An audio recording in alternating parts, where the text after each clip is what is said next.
Hello, everyone, and welcome to TPO Esports. We have an exciting match tonight between TPO Cheezer and Wildcats. We are waiting on the teams just to start draft, but I am joined here tonight by Jim Helper. Jim, how are you doing tonight? I'm good. How are you tonight, Loki? Oh, fabulous. And did you go over the rosters and everything? I didn't, but I can take care of that. So on the blue side, we do have TPO Cheezers, which we have Aztec War Priest in the top lane. We have Kuba in the jungle, Bunny Beaver in mid lane. I'm just calling them Lucy. I'm not even gonna try. Um, Florigato. yeah, that one as AD carry, and then we have Magnus Knight as support. And for Wildcats, Edward Reforms is in the top lane. Psycho Ghost is in jungle. Lesbian Zed is mid laner. And we have Simple Stick and Scotty D in the bot lane. All right.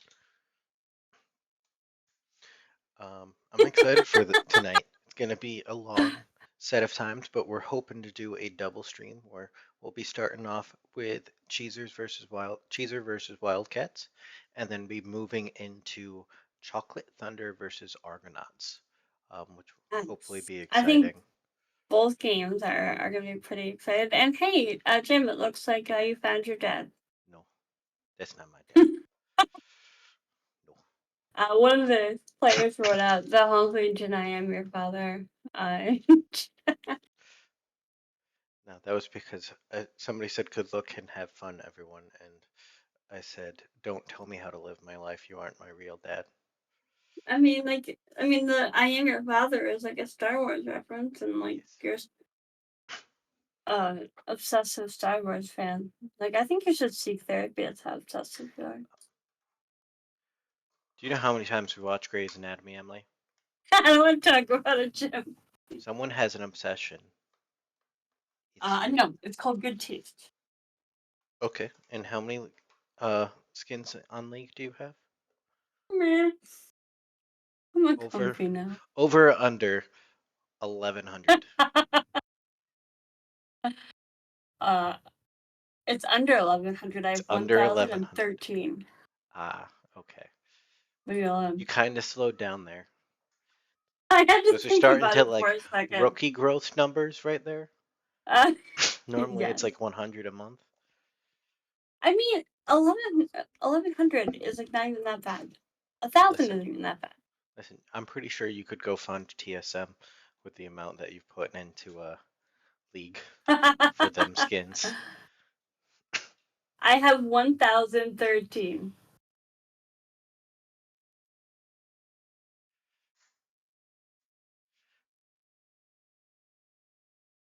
Um, I have the entire Kaisa, Annie, Lux,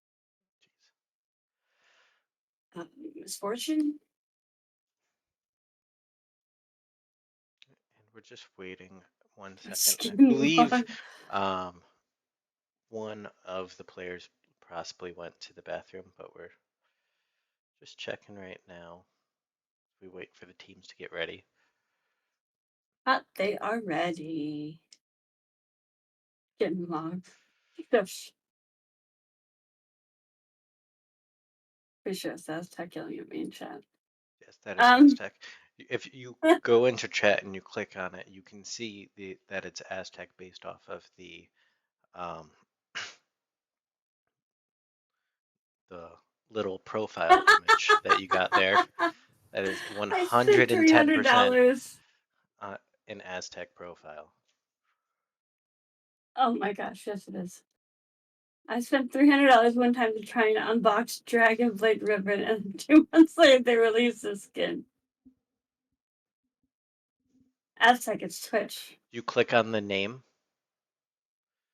of the person in chat and it pops up, and I can see the masked man that's also shirtless with a katana. Well, now we all know it's Aztec. Yes, clicked on your name. And both teams are now ready to get into champ select finally. Yes. There are no ban losses this series, so we'll see Whoop, whoop. what's going in. Um, All looks right. like I'm expecting to see a Cheezer. Garen Okay, there we ban go. It will surprise me if once again Garen is not banned against Edwards Reformed because or he has. Kaisa Blitzcrank. It's not even that. The Garen's definitely one of those Uh, things. do Um, we not remember Simple Snack on Kaisa? I do, but I want to say the Garen essentially makes it so that Edward's Reformed's life is as simple Snick. Oh, there goes the Vladimir band. The Garen band comes out. The lesbian, the Zed band goes out directed right towards lesbian Zed. I don't know how I feel Oh, about they that one. banned his Pantheon. They banned his Pantheon. Aztec's molding right now. So right now we have the mains of top and mid for Wildcats and top and mid for Cheezer. So they're just trading blows. Like I'll ban Garen, you'll ban our mid lanes Vladimir, we'll ban Zed, you'll ban our top Wukong. lanes um, Pantheon. I would have Ooh, been more Wukong. afraid of Psycho Ghost Nocturne than the Wukong. I mean, the Wukong was really No, impactful in the previous games, was it? Wukong is one of those champs right now that can be Oh, heavily yes. impactful in that jungle because of just the setup. Didn't the clone get ulted out of the game? Uh, we don't talk about those highlights. That's are going to go into the end of season um, blooper reel. We're gonna have a Lulu reel gets that's like, oh, look banned. at these awesome plays, and then we're gonna have Right? blooper reels where like clones are getting alted or chased down. Oh, what are they gonna first pick? A Yone. Ooh, Funny Beaver gets his Yone. Lulu was the last ban. Wildcats also gets a chance to either first pick what they specifically want, or they can counter the Yone. Annie, but Annie. Fiona is definitely somebody that Funny Beaver does enjoy to play. Um, He does very well on and there's there's a the Kaisa. Kaisa.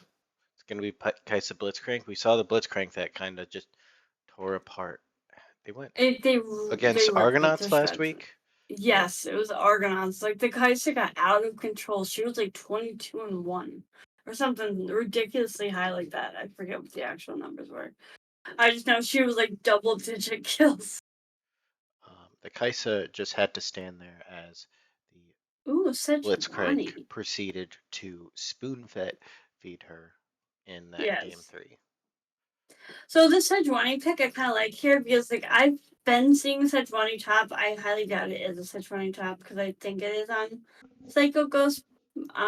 List of played champions.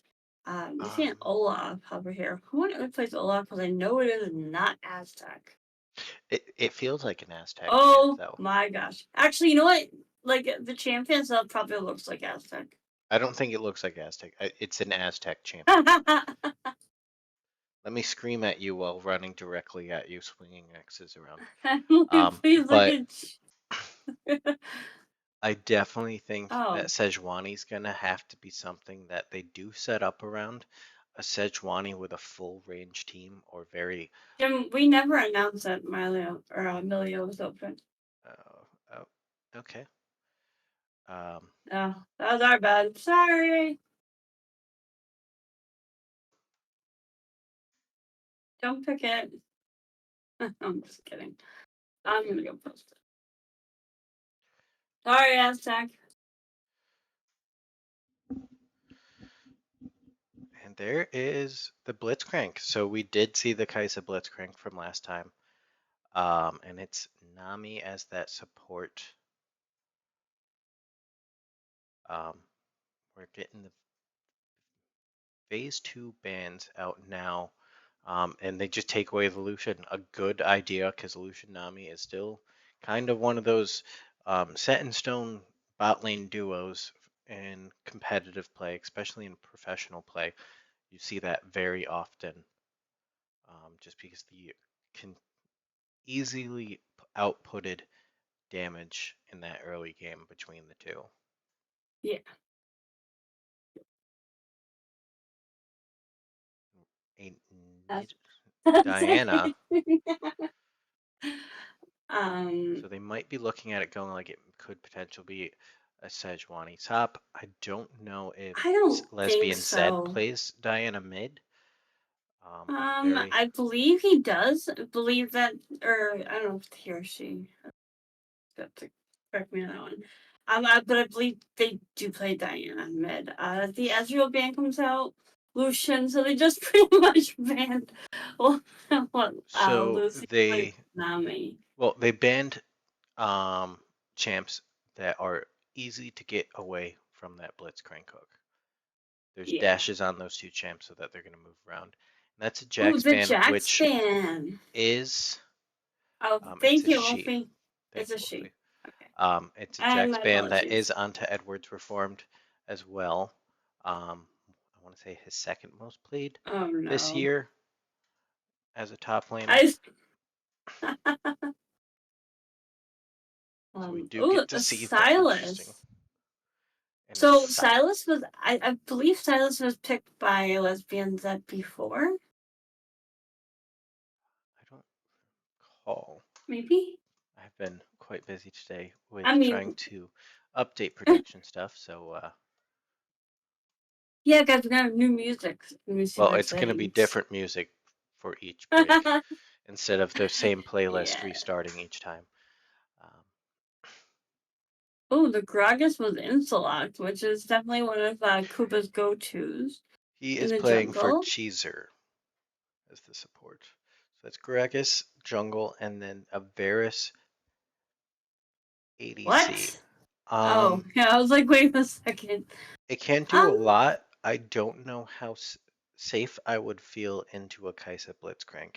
He's a slow-moving AD carry. Doesn't really have that great of like movability, um, so he'll be easy hooks. But we do I don't see know. I think I'd have to disagree with you on that one. Like regarding the the movement speed on matchup. Varus. No, just like the matchup because technically Varus does counter Kaisa.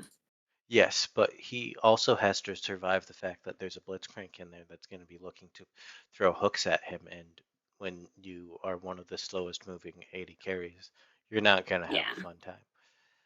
I mean, like the big thing is that you need a lot of vision control with the Blitzcrank. Like, make sure you're like warding like river bushes. No, he's definitely fantastic. Apparently, the one of the captains of Cheezers just announced that their support is currently switching sides, and it will be a 6v4 tonight. We'll see shortly after the laning phase if that is correct or not, based off of how many times they die. And we're just moving towards the teams are just doing their final touch-ups as we're starting to get ready into game for game one. Yeah, Definitely an interesting matchup, Emily. As yeah. I get the predictions set up right now, who do you think is going to win? Why? Why do you do this to me? You know that I cast or curse No, people. you cast or curse with the points. I What tell does that you that you mean? can't use the points because whoever you put the points on ends up losing. Now I'm saving all my points for bovine, so I can get him to move and cast after every kill. Um, I don't know. I mean, like I I like Wildcats draft, and I've seen Wildcats play, and I know that these Simple, Sneck, and Scotty D have an amazing synergy together in that bot lane, and those Blitzcrank hooks are have been on point. Um, Tom Kench in the top lane, I think could potentially struggle into an Olaf. Um, but I would have to say after Professor stops trying to ruin my screen, um, just knowing both of these teams, I'm gonna say because they let the Kyson Blitzcrank through, game one goes to Wildcats. Um, I would agree. It's going to be a tougher matchup in that bot lane for the Nami and Varus. They're going to have to play safe because the Kaisa and Blitzcrank are going to look to be heavily aggressive um, early on, trying to get those kills. And we're going to end up ultimately seeing the um, team, Yeah. the Wildcats. Where was it going? Yeah, Wildcats I don't know where drafted correctly for the Sejuani. Sejuani is something that can make or break a champ select. If you draft Sejuani and she's the only person that's going to be punching and wailing on somebody, and everybody else is just kind of throwing out abilities from behind, she's not going to get any help and she's going to essentially be useless. They got a Blitzcrank that's going to be standing right next to her, a Tom Kench that's going to be standing right next to her, and a Silas that are all I going to be on mean, top, and it's going to be quick and simple for her to get those um, freezes, the E, yes. off on people. But you have to take into consideration that there is a Gragas, and if he is able to belly bop any of them underneath turret with, an Olaf nearby or with a Yone nearby, it could cause potential issues for them. So, and That Varys with his ult when he roots, I mean, there's a that lot of potential here on both sides. yeah, that is the big issue though with Wildcats as well. I will say that a lot of people are going to be looking to Diverse. run at them, and Cheezer is wanting to do the exact same thing, but they Uh, have that Nami ult to respond with. So if they play it right and they throw out that Nami ult and essentially just bypass the front line and get onto that Kaisa, the only damage left is that Silas. So if the Kaisa or that Silas fall behind early, it's going to be significantly harder for that team because it's going to come down to just one carry damage because there's three tanks between that Sejuani, the Blitzcrank, and the Tom Kench. There's a lot of damage coming out of Cheezer's side, but not the biggest front line, not the beefiest front line. Gragas right now in the meta goes AP.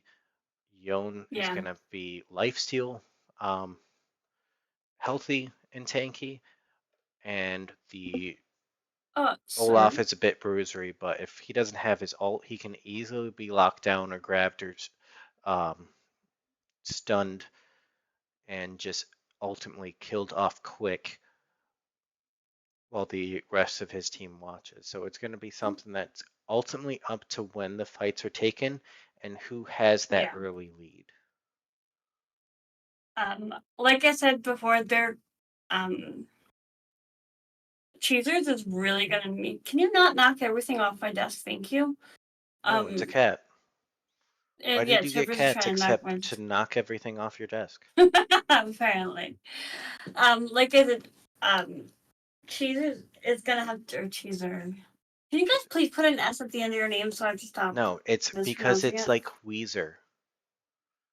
Think Listen, my Weezer hat is 20 Cheezer. pounds. It's awesome. So Cheezer needs to ward. Ward is going to be like key here because if you have those crank hiding in the bush, hiding in the river, he's gonna pull you right towards that Kaisa, who eventually is just going to is going to blow them up. So being extremely careful. So yeah, Yeah, I Vision. do think both teams drafted well. They both have potential. Yeah. What? I don't even know what that means. Listen, he's a main coon that lays on my desk. She doesn't Um, understand what a field goal is either. She'll probably think yeah, it's no, I from have no idea what baseball. that is. Yeah, That's baseball that and thing hockey, when something like you that. hit the ball with the stick, right? That's what that It's must when be. no, it's when you put it in the hoop, Jim. When you put it in the hoop. Yeah, But home with run. that, we are going to go on a brief spectator delay for game one. So we will be right back.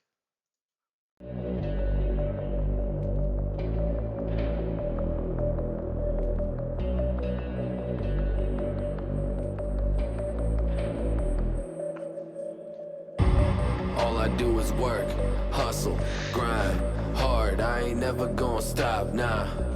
All I do is work, hustle, grind, hard, level up until I drop, yeah. Independent grind, got no A&R. They used to tell me I would never make it far, but this vivid vision in my head is razor sharp. So much weight on my shoulder, I'ma raise the bar. Cincinnati flow, watch me crack the code. Sick in savage mode, might just catch a cold. Count my money up, yup, on my Casio. Give me a bag of dough and I'ma bounce, adios. Everybody know what comes around goes around. Middle fingers up when I feel broken down. My ribs are touching, I can hear my stomach growl. Make no bones about it.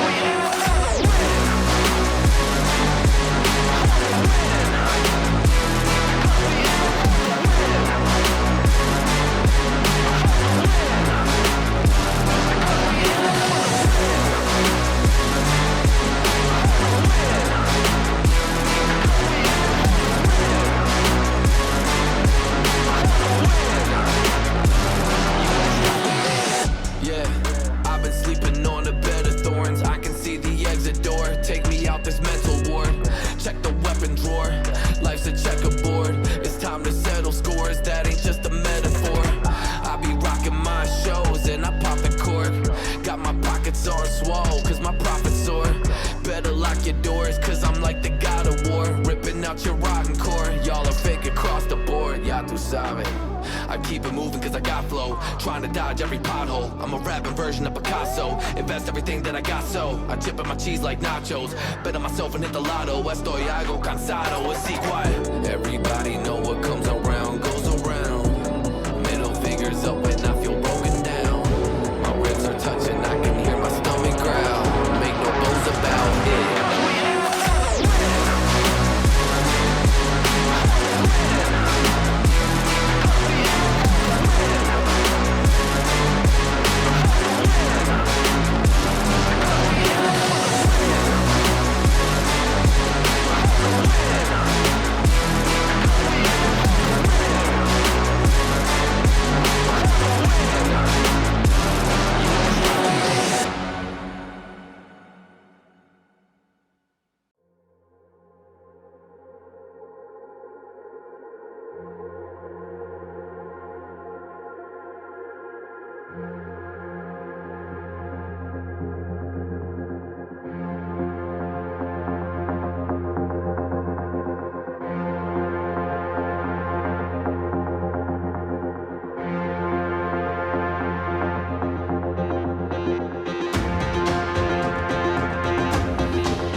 It's all about humanity.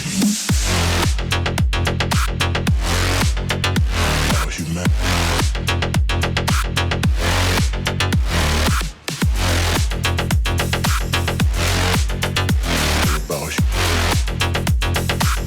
It's all about humanity.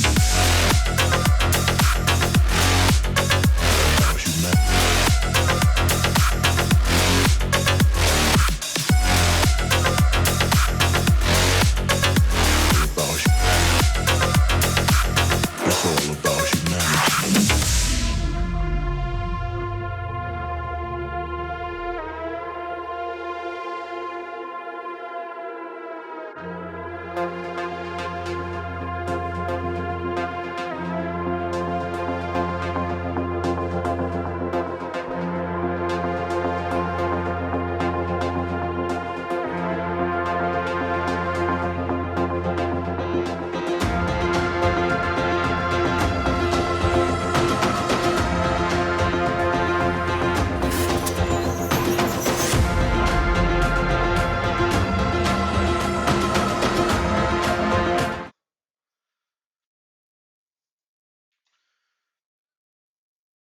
To game number one for uh, Wildcats versus TPO Cheezers and their Okay. Instant pause. Yep. And so there's going to be a brief delay after this pause. But yeah, right.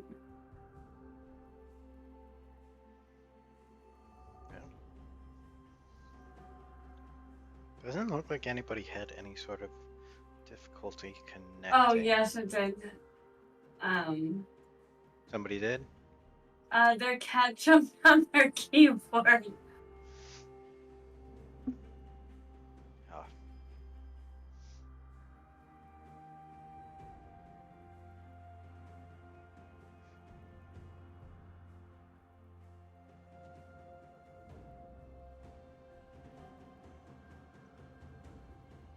And Lucy's asking for a fix. Okay. Okay.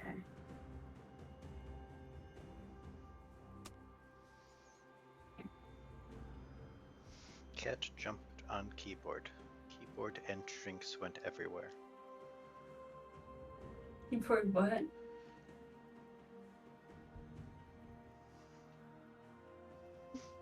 The cat jumped they on love the it. keyboard. Leveled the wrong ability. Oh. That's unfortunate.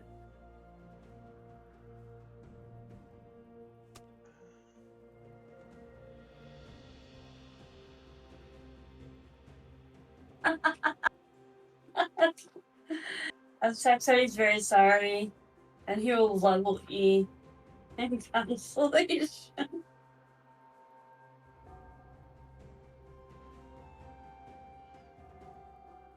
Emily, you want to look at the ticket quickly? Yeah, give me a second.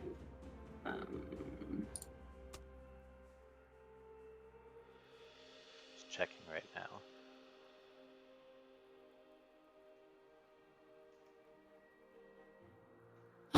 Let's. Apologize. The teams are having. One of the teams is having an issue.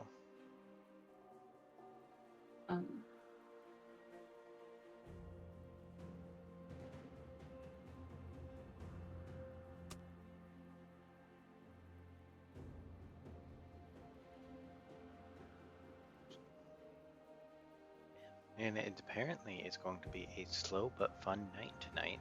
Yeah, give me a minute. As teams are already having mechanical cat issues that are creating issues within the game. I guess it's no fun for the cat to play on that keyboard. Hey, Jim, can you mute us on stream for a moment? Yeah.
All I do is work, hustle, grind, hard. I ain't never gonna stop, nah. All I do is work, hustle, grind, hard. Level up until I drop, yeah. Independent grind, got no A&R. They used to tell me I would never make it far, but this vivid vision in my head so much weight on my shoulder, I'ma raise the bar. Cincinnati flow, watch me crack the code. Sick and savage mode, might just catch a cold. Count my money up, yup, on my Casio. Give me a bag of dough and I'ma bounce, adios. Everybody know what comes around goes around. Middle fingers up when I feel broken down. My ribs are touching, I can hear my stomach growl. Make no bones about it.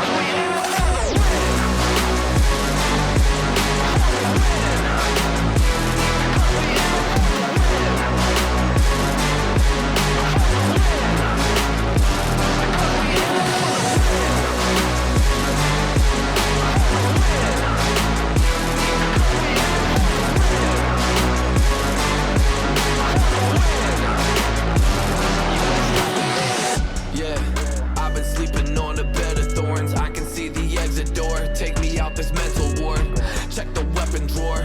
Life's a checkerboard. It's time to settle scores. That ain't just a metaphor. I be rocking my shows and I pop the cork. Got my pockets on swole, cause my profits soar. Better lock your doors, cause I'm like the god of war. Ripping out your rotten core. Y'all are fake across the board. Ya tu sabe. I keep it moving cause I got flow. Trying to dodge every pothole. I'm a rapping version of Picasso. Invest everything that I got, so I chip in my cheese like nachos. Bet on myself and hit the lotto. Estoy algo cansado, así quiet. Everybody know what comes around goes around. Middle fingers up when I feel broken down. My ribs are touching, I can hear my stomach growl. Make no bones about it.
It's all about humanity. About humanity.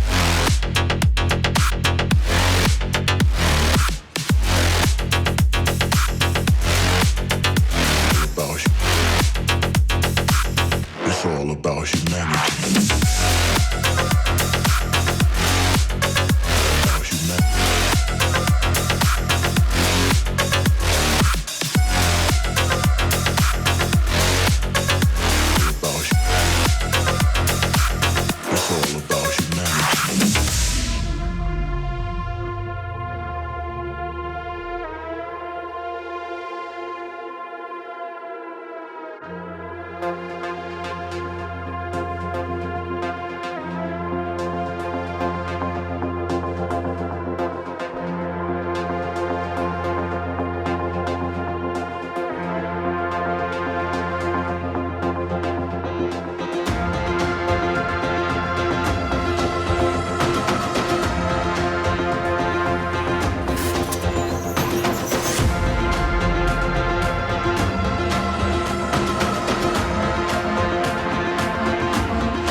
It's all about humanity.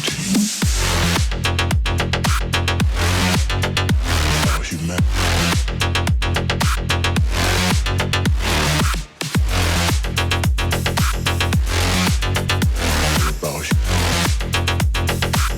It's all about humanity. About humanity.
All I do is work, hustle, grind, hard. I ain't never gonna stop, nah.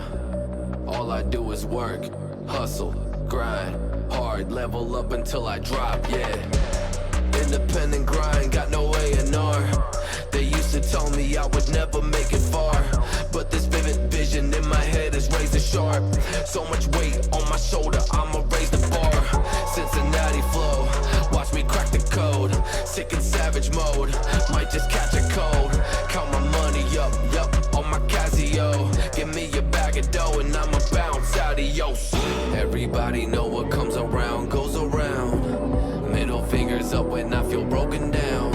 My ribs are touching, I can hear my stomach growl. Make no bones about it.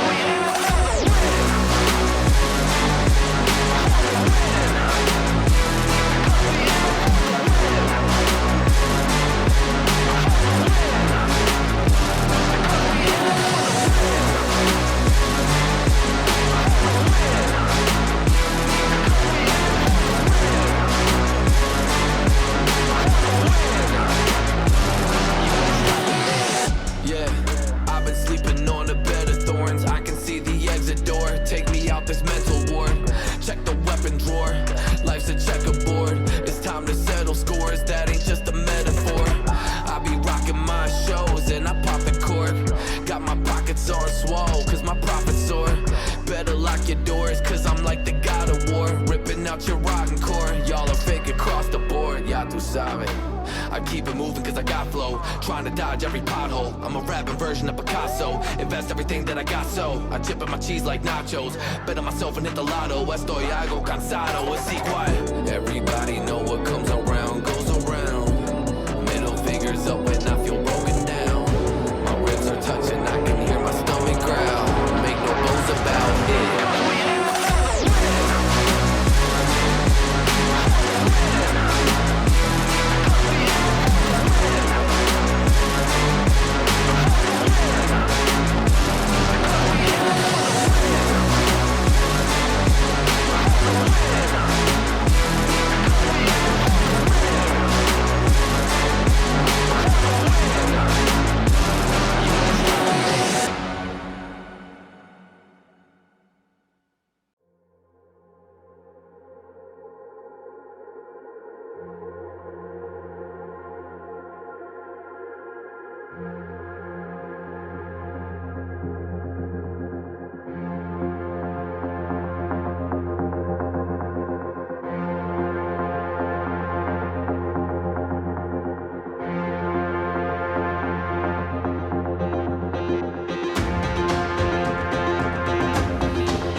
It's all about humanity.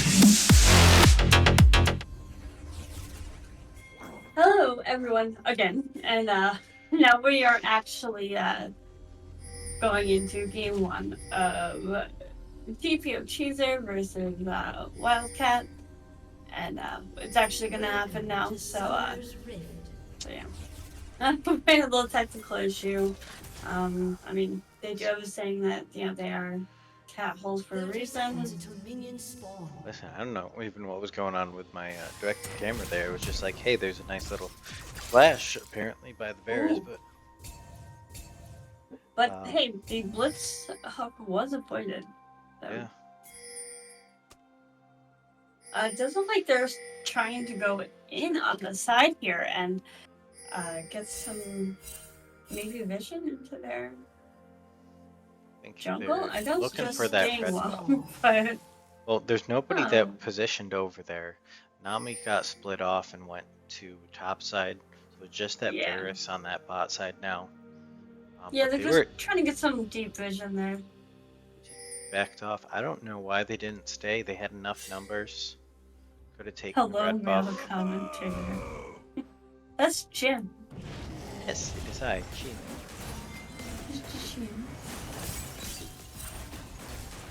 Alright. So, here's what I'm expecting is that now that, I mean, Nami's gonna be spotted out, like, going in late, but, they do see the Varus kind of, like, sneak out of that bush. Apparently he wasn't very well hidden. I'm expecting a lot of aggression from both of these teams, as we've seen in the past. Cheezer wakes up, chooses violence. Wildcats just brings violence, so that's what I'm expecting to see from these teams.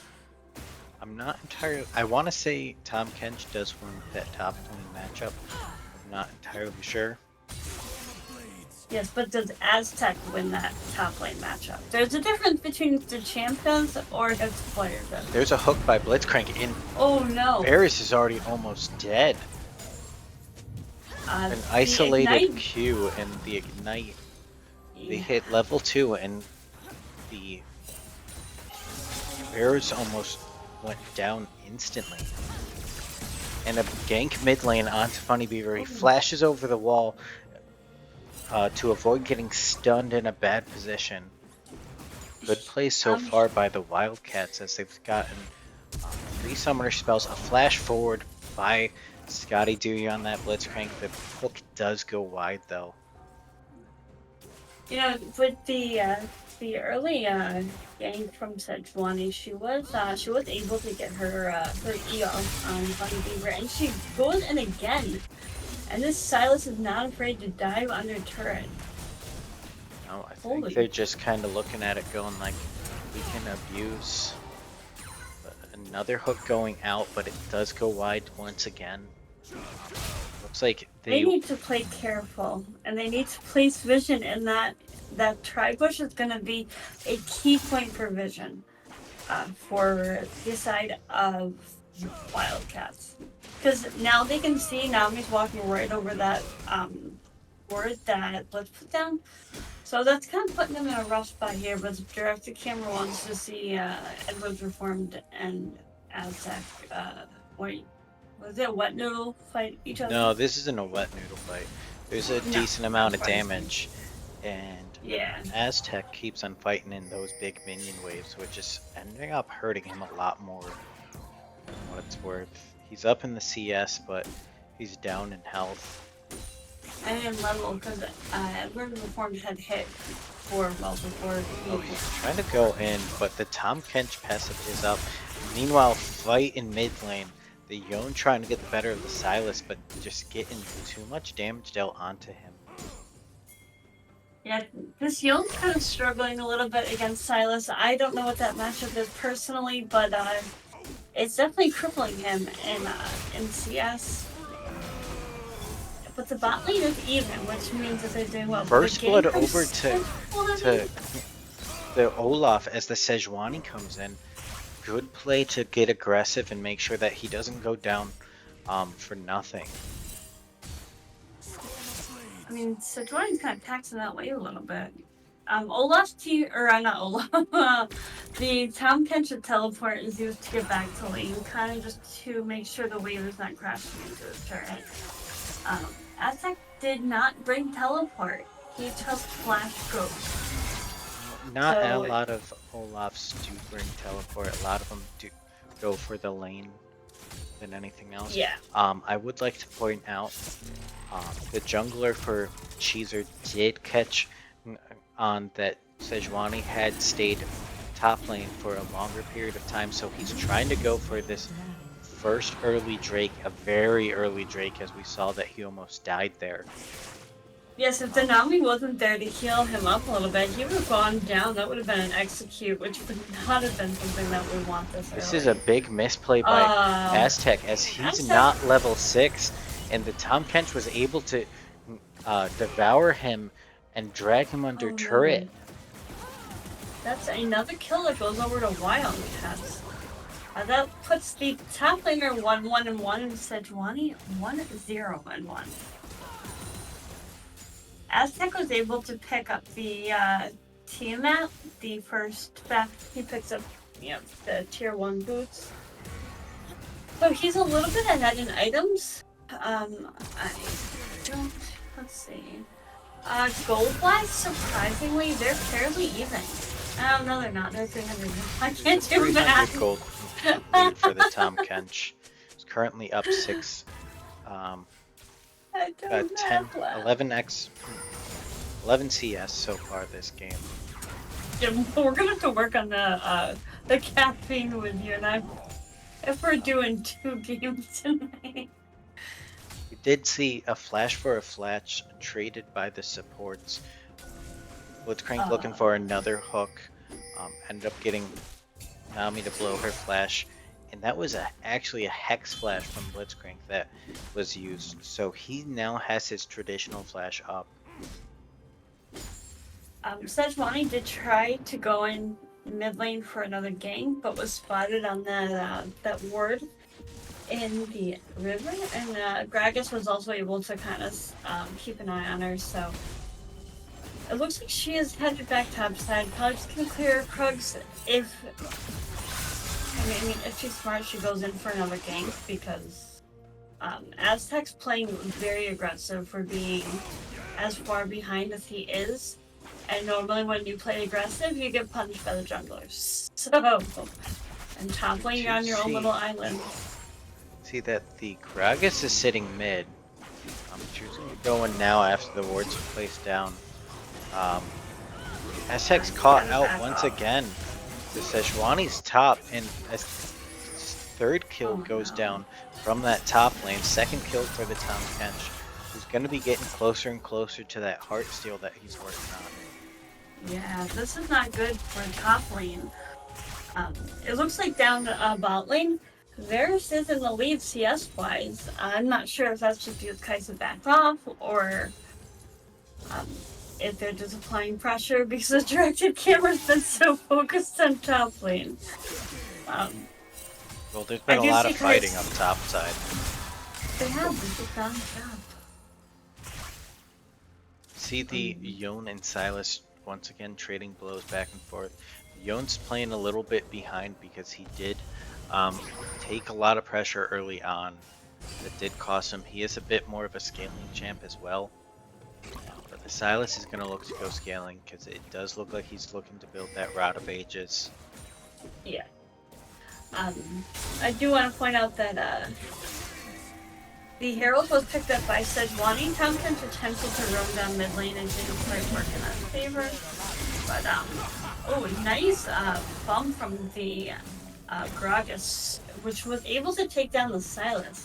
He did try and flash away from that, and did use his ult. What ult did he say? But using the stolen Gragas ult to make sure that he got away, Yes. it ended up hitting the wall. And it Chris does is look about like to walk over some vision here. they knew that the Blitzcrank was there. I think Gragas just showing up is just to kind of relieve some pressure and get that Blitzcrank out of the bush. It's not entirely safe for him to stay in that bush and go for a pull. Blitzcrank might be caught out here again, but flashes in aggressively onto the Varus.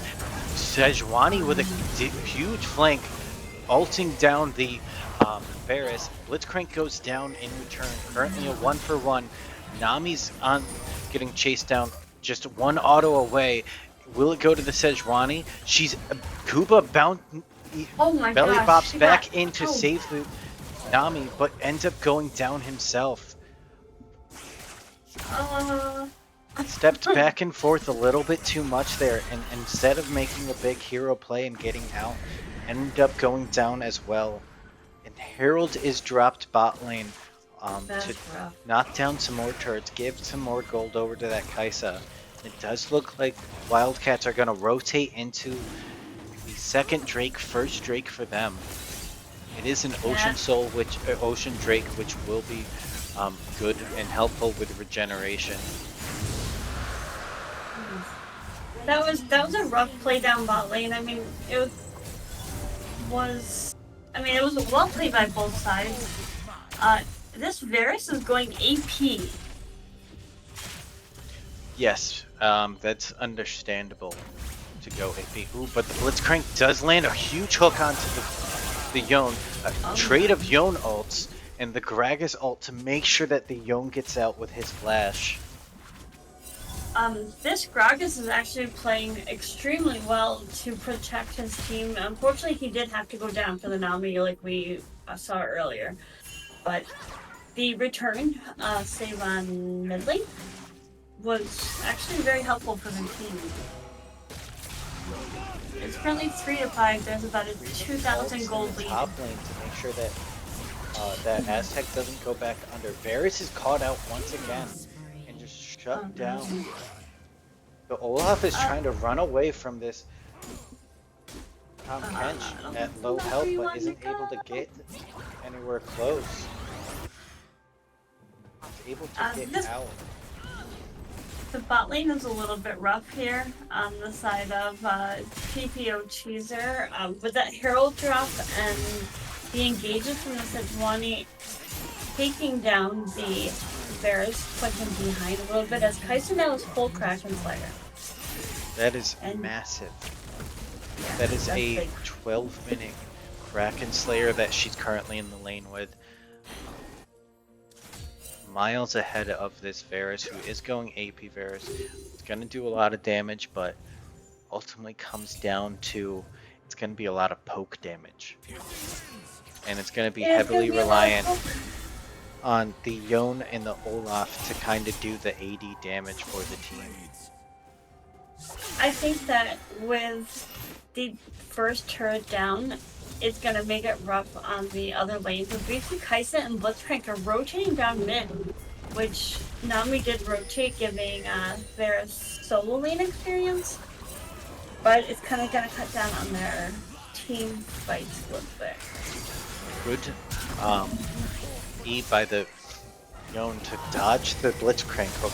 Now Kuba on the Gragas is caught out with stolen Nami ult. Make sure that he doesn't get out himself as two waves clash, knocking up part of Wildcats and making sure that the Gragas goes down. So I just want to point out that the Sejuani now has Radiant Virtue. Tom Kench has Heart Seal with 27 stacks on it. Kaiser's got full Kraken Slayer. There's no Mystic on the side of Cheezer's. There is full boots on Yone, which I will give him that. We do have Rift Herald spawning in about 36 seconds. If I'm being honest, I think Cheezer is going to want to go for this to avoid losing any more turns. Not the best engage. The Yone is taking a lot of damage for just a little bit of damage onto the Blitzcrank. That Sejuani ult was blown and did miss the Yone slightly, but it seems like all the gold has been funneled into the Sejuani this game, making her 3-0 with a 300 gold bounty, which is great, but it's not exactly where you want the gold to be, and it's putting Sejuani behind jungle-wise, because she's still got 12 points on the jungle item, where Gragas has 6. So, I mean, it's not a huge difference. The Riley's Crystal Scepter was picked up by Silas. Yone has the Noon Quiver. We did see, though, the Sejuani was very impactful in that laning phase. She had a ton of ganks top and mid early on, and then expanded further into the bot lane partway through and got that first turret down for them. But Wildcats is just looking to take their second heralds of the game.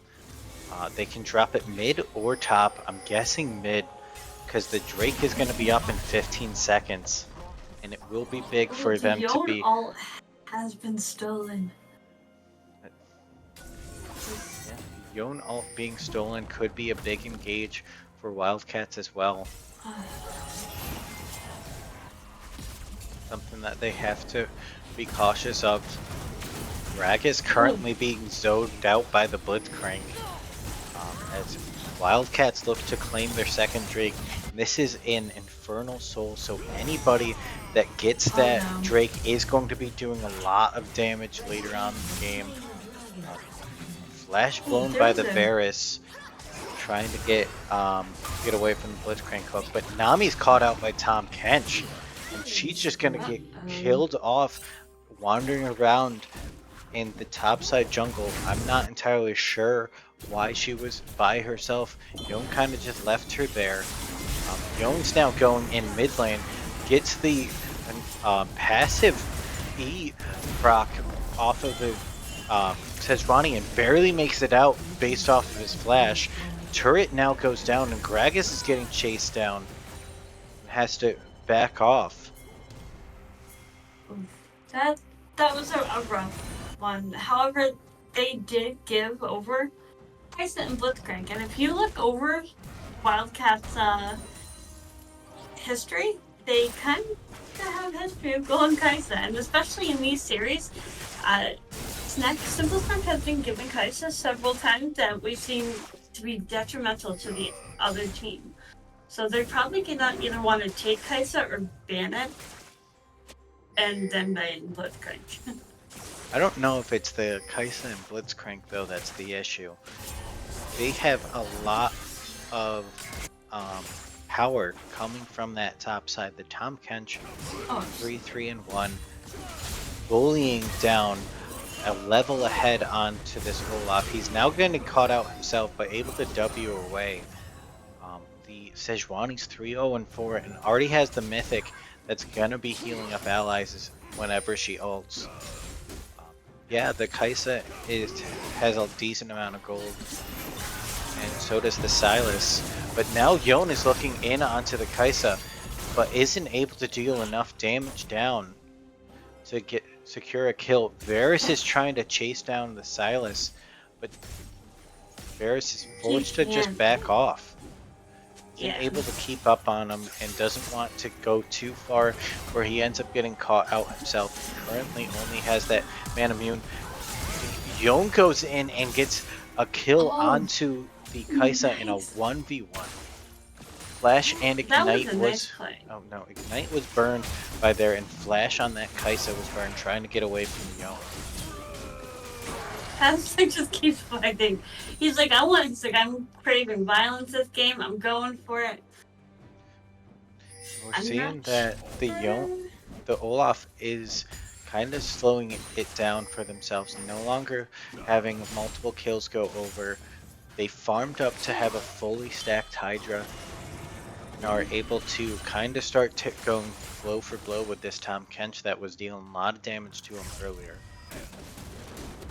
The Night Harvester was picked up by the Olaf, Immortal Shield Bow by Yon, which is probably the first time I've not seen Yon. Yeah, that one. What did I say? It'd be wild to it'd be wild to see an AP Olaf. I want to see it. I don't think he has any. I don't know if he has any AP scaling. I have no idea. What are your thoughts on where the teams are right now in this game? So Olaf is always a dangerous champ, even when he can just kind of run at you at points and just say like, I'm ignoring your CC, and I'm guessing it's going to be something where he's going this Ravenous Hydra so that the wave clear is better and it's easier to push. But I would love to see him get something like a Black Cleaver, potentially a Gore Drinker, where he can just run in and start hammering those big tanks. I mean, And the minute he steps out too far, this entire team of Cheezer is going to crash right on him. As we see right here. a good barrel by the Oh, Gragas, knocking the nicely Tom done. Kench back when he was trying to get out. But meanwhile, mid lane, there's a 4-man dive onto the Yone to make sure that they can take the tier 2 in mid. Trade I of think 1-for-1 in turrets, but it might be a second turret here for Wildcats as they're able to just push forward Holy crap. with the minion wave and mid. I think that Varus I and would've Nami liked- all go out. The Blitzcrank might have overstayed as he's forced to flash out. A lot of damage coming from that Varus, who's Ooh, the currently Hextech partway Flash. through his Oh, Rift not Maker. good. No, the Hextech Flash is just coming up now. Baron is up. But it looks like they're going to try and contest this. I don't know if this is what they really want to do here. Just back off, go for Baron. I don't know if they have the consistent damage as of yet to safely do Baron. I mean, with the Allow- whole team of Wildcats down there, like, you know, I would have liked to see some pressure in other lanes, take bot lane, turret, mid lane, because you were just too late to that dragon fight at that point. See Varus currently getting chased down and caught out by this Sejuani. She is running into the Olaf, who's there. The passive nice E done. does go off. Shut down for the Olaf onto the Sejuani. Now Gragas is caught out here. The barrel does a ton of damage as Kai'Sa's gonna go down as well. Oh, okay. And so that was 2 for 2. 2 for 2 trade. Jungle and top for jungle and bot. Yes, Justin, this is the first match. First Very match. aggressive dive by Funny Bee right here. Was able to take out the silence. Woo! Okay. That's what They we really can are looking for blood.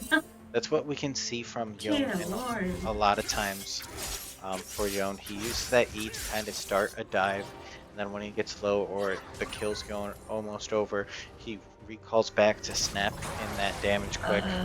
Yone? Tom Kench W's in and catches the Yone out. Interesting ult, not entirely sure if it's needed. Yeah, Not sure I mean, if he he had could have his just hit him Q up. again. His Q Yeah. is up, he stuns him instantly. He might have been worried thinking that the Q wasn't up. Oh, a teleport from the Tom Kench right into the Baron pit. And they're just gonna take it. They're gonna take Baron. Aztec and Magus Knight know for Cheezer, but not anybody else is there. The Nami is now getting chased down. The Olaf is looking to go in on the Kai'Sa, but gets exhausted and shut down. The Nami's forced to flash out. Varus is providing a lot of return damage. Flashes for a good position onto the blast cone to try to make it out, but he's still getting chased down by the ghosted Tom Kench. I think he should be able to get out of this if he backs up, because the Yone did kind of like apply some pressure to get them to back off. We're now starting to see that heavy poke from that Varus though. That AP Varus is sitting there, able to kind of power through. Does have the Rift Maker now, and his abilities are doing a large chunk even when they're playing. Yone trying to get aggressive onto the Sejuani. Doesn't realize that there's 3 there. Yeah, I don't think they want to fight this right now. Let's see, how much gold are they? Kai'Sa was sitting on 1,100 gold. Varus is sitting on 1,400. I don't know how I missed it, but Cheezer's got Baron there. What?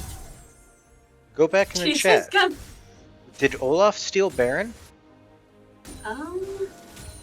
That's the only person I can think of that was there. No, Gragas stole Baron Nashor. So they took Baron right from out from underneath Wildcats. That kind of gave them that gold advantage that I was seeing, because I'm looking at the gold and like, wait a minute, that should have put them way ahead. But Cheezers has to fight for this Drake. No ifs, ands, or buts. It's gonna put them at, it's gonna put Wildcats at soul. And Yeah. I don't think that that's what they want. This Baron did kind of stall out the game for Cheezer, make it a lot easier for them. Olaf trying to get aggressive onto the Tom Kench, just gets a Heartsteel stack and just W's away. No. I mean, at least he W's correctly.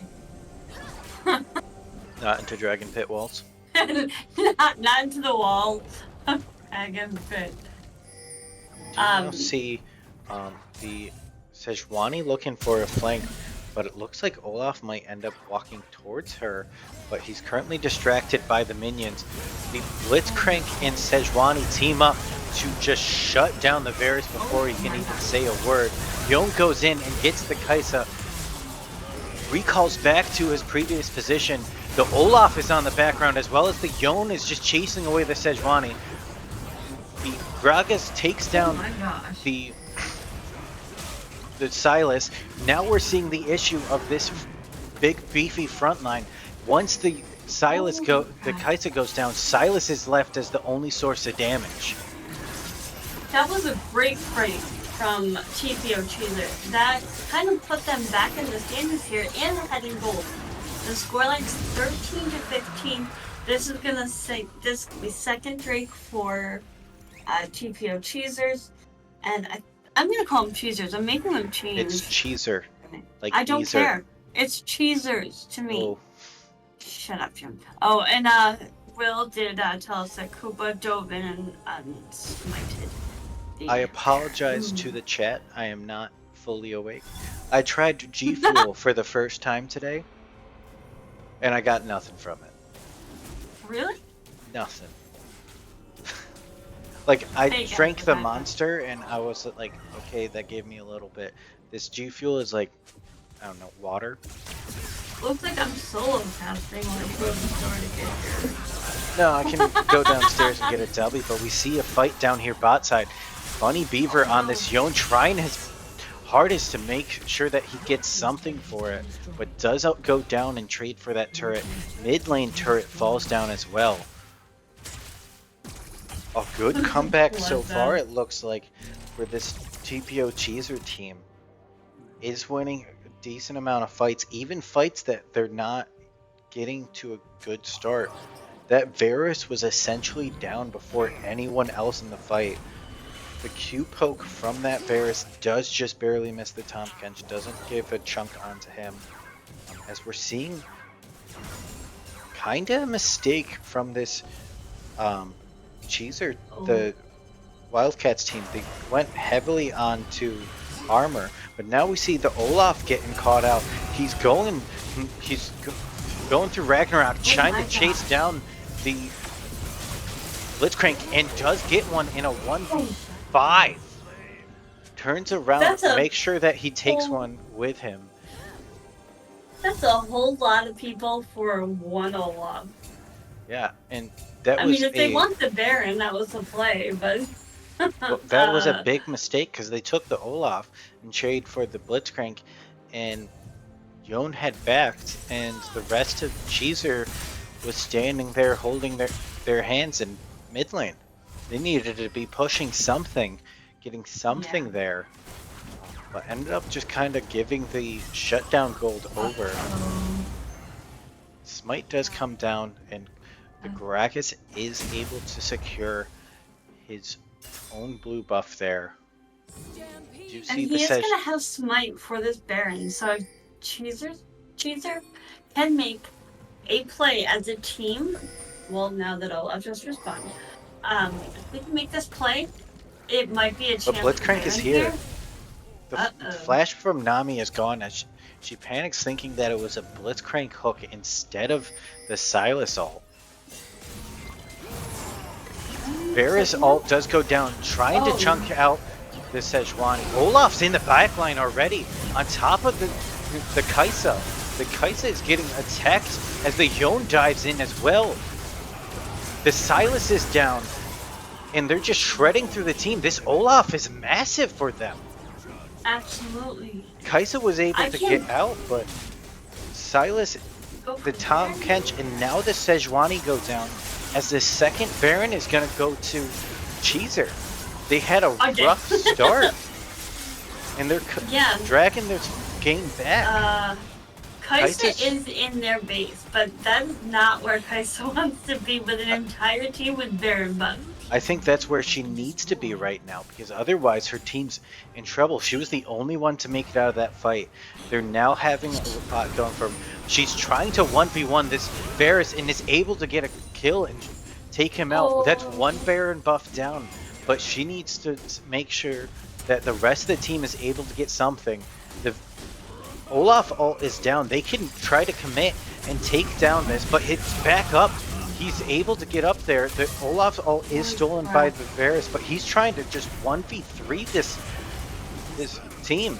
Now it's going to turn into a 1v4, but he's still in Ragnarok form. He is sweeping through. He's taking down 2. This is going to be a solo quadra kill, it looks like, but they're just turn around. The Sejuani ult comes out. No. Not the best choice, as they No. didn't have any follow-up for it. Don't ult an Olaf with no one else there to help you. I mean, Olaf's they're now pushing under turret. really hard. Taking all the aggression. Bot lane is getting pushed in. They're going to commit heavy onto this Olaf. Get the shutdown gold onto the Kaisa, who is definitely the carry of the team. But they lost top inhib and top inhib turret and bot inhib turret there. And the Cheezers are just turning onto this Drake, and they're going to take it and tie the Drakes up. So making it so that the next Drake taken is soul for either team. I have to see, this is probably the best that I have seen Cheezer play in a while. Like, this is very well synergized. They have objective control. Their team fights are great. This Olaf is massively impactful for this team. I didn't even notice the build path. He didn't go something like Gore Drink or anything like that. No. He went Ravenous into Bork into Jack Show into Frozen Heart. You know, nothing surprises me with Aztec. Nothing surprises me. His builds, you know, he knows what he's doing. He's a great top laner. I personally played with him. I've watched him play over a few seasons in Mythic, in the charity event, now in the Zonite tournament, and just to see how developed he became as a mid laner has been impressive. And to see them play against a team that has been one to take multiple games away from other teams is nice to see them actually like even. And we're now seeing the Olaf go towards that top side. Blitzcrank Hook does go wide. Has not been as impactful as we have. Scotty D has not been as impactful on this Blitzcrank as we have seen. Yon goes in on the Silas, who stole the ult, but he's now caught out between the Tom Kench and the Silas. The Silas is getting... The Tom Kench is forced to devour the Silas to try getting him out, but Yon is able to take him out, and it looks like it might just be a 1v2 as the Yon goes back in, but the Sejuani ult does shut down the Yon. Olaf trying to get onto the Kaisa, who ults to get away, but he's still going and looking for it. This Kaisa's, they're trying their damnedest to get the Kaisa out there, but they're just barely able to with everything that was blown. Kaisa built Hourglass? Yes. I have seen it before where they try to use it to get a little bit more additional AP for their W, and Hourglass is on a shorter cooldown than Guardian Angel. I mean, it makes sense. It definitely makes sense. It's just, I'm not used to seeing it. I'm used to seeing the Guardian Angel, the Bloodthirster. I don't dislike the build. It's just different. But everyone has their own way, and like every game is situational. So Wildcats she is just gonna have to protect their base here. We do have Dragon up in about 2 minutes. Baron is up again in a minute and 10 seconds. it's going to So be I would like to another see big 3 objective. Baron buffs. Cheezer. That's going to be another big objective. Something that the Wildcats are going to have to essentially play perfect. It kind of turned out to be what I said in the pregame, where if either Silas or Kaisa fall behind in the early game, it's going to make it significantly harder for Wildcats, and Silas fell behind, and it's just showing in the amount of damage. The Sejuani ult goes out, as well as the Yone ult. He's on top of the Kaisa already. Kaisa forced to ult to try to get to safety. They're looking to try to dive for the Kaisa, but now Cheezer is getting caught out. The stolen Nami ult makes sure that the Gragas does go down, but Olaf's in the base taking an inhib turret and just pushing away. Yeah, you got a kill out of there, but you lost your inhib in the and the Olaf is just looking to take a Nexus turret as well. He throws out his ult to try getting one, and he's looking for the second one. God. The ult wears off, and he's trying to get as much damage done as possible, but isn't able to secure it. I don't know if that was the right call. He's down for a minute, and there's 30 seconds before this Drake. The Gragas is barely going to spawn before then. This might be sold to Wildcats. This might be what they needed to get back in this game. I mean, Kaisa's huge now. She's 11-4. She is their primary source of damage. The Blitzcrank hook just barely misses the Yone and the Nami. The Yone's ult is now stolen from the Silas. They're going to have to try to fight a 4v5, starting out as a 3v5. That dragon is gone. The Gragas isn't here. The smite goes through for the Sejuani. Infernal Soul is claimed by Wildcats. This isn't good because now they can just turn. They can technically turn and go to Baron now. I don't know if they can can look like yet. They're going to, but the waves are not pushing in their favor currently. It does give Cheezer the time to go in, but we're seeing that extra AP from that Zonya's is being quite impactful on the Kaisa W, where she just landed that poke onto the Nami and chunked her down to about 3/4 health from full health. It gives 80 ability power. For some reason, it fully scales with 100, correct? Or it Yes, upgrades with it needs 100. Sejuani is backing here. We have Elder up in 5 minutes. I don't know if the Infernal Soul did upgrade it. We do see the Sejuani ult come out onto the Gragas. The smite secured by the Gragas. Stolen Yone ult does get the Varus. The Yone is now on top of the Silas. Olaf is trying to run through the team. Kaisa ult's trying to get out, but no one's able to stop the Olaf, who's just Ragnarocking through the team. Triple kill for Yone. Followed up by a double kill for the Olaf, and that will be game 1 in favor of TPO Cheezers as a full ace goes through. That was nicely played. Honestly, that was a great game 1 for both teams. A seriously back and forth game. Both teams had a lot that they showed that they did well. Cheezer was just able to climb back in, and that Olaf was a pivotal pick. I think that both teams played great. The Kaisa was big, but she couldn't stop that Olaf. No one could stop the Olaf. He was just like, you know what, I'm here. This game is mine, and you guys don't have a base anymore. So no, it was definitely something that the Olaf. I don't know if that Olaf isn't the first ban of game 2. Wildcats is crazy. Aztec and I both voted for Wildcats. I was trying to see if like my caster curse was still living, and apparently it did. I'm so sorry, Edwards. Please forgive. You asked why I'm mean to you. No, Aztec.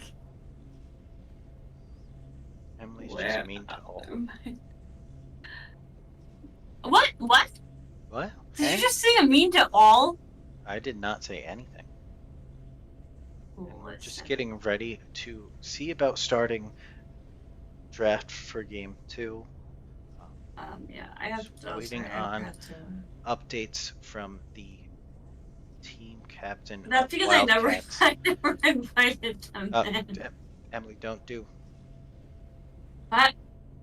I was trying to get the side selection before inviting Cheezer. No, Why are you being difficult? it's my job. Not your job to be difficult. Things are supposed to run smoothly. But we are gonna, as we get set up for game 2, we are gonna go on a brief delay, as it is gonna take. It is apparently taking just a short break for these teams to get back. I think people are currently away from their computers, going to the bathroom quick. But we are going to take that quick break, and then we will be back for draft for game 2. But please stay tuned, and we will be Yes. right back.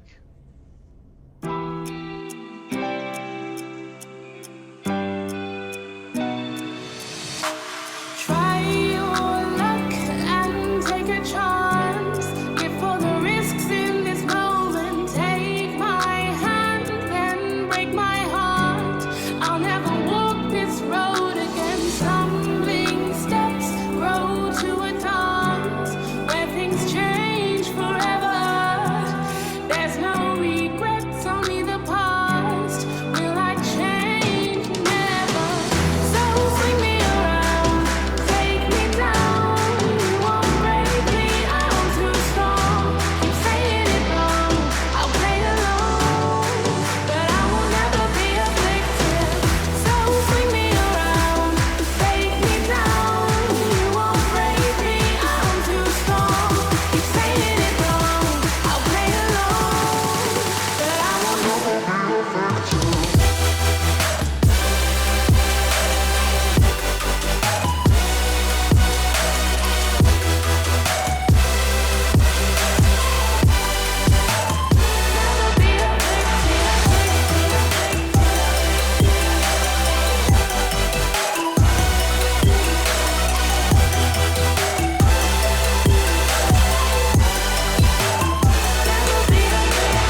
welcome back, everybody. We are going into Game Two's draft right now. Um, Yes. we Uh, they hold didn't up. There press was ready. a issue where um, the draft LOL just readied for both sides, so we are going All to right. go into a quick remake of the draft um, for the teams.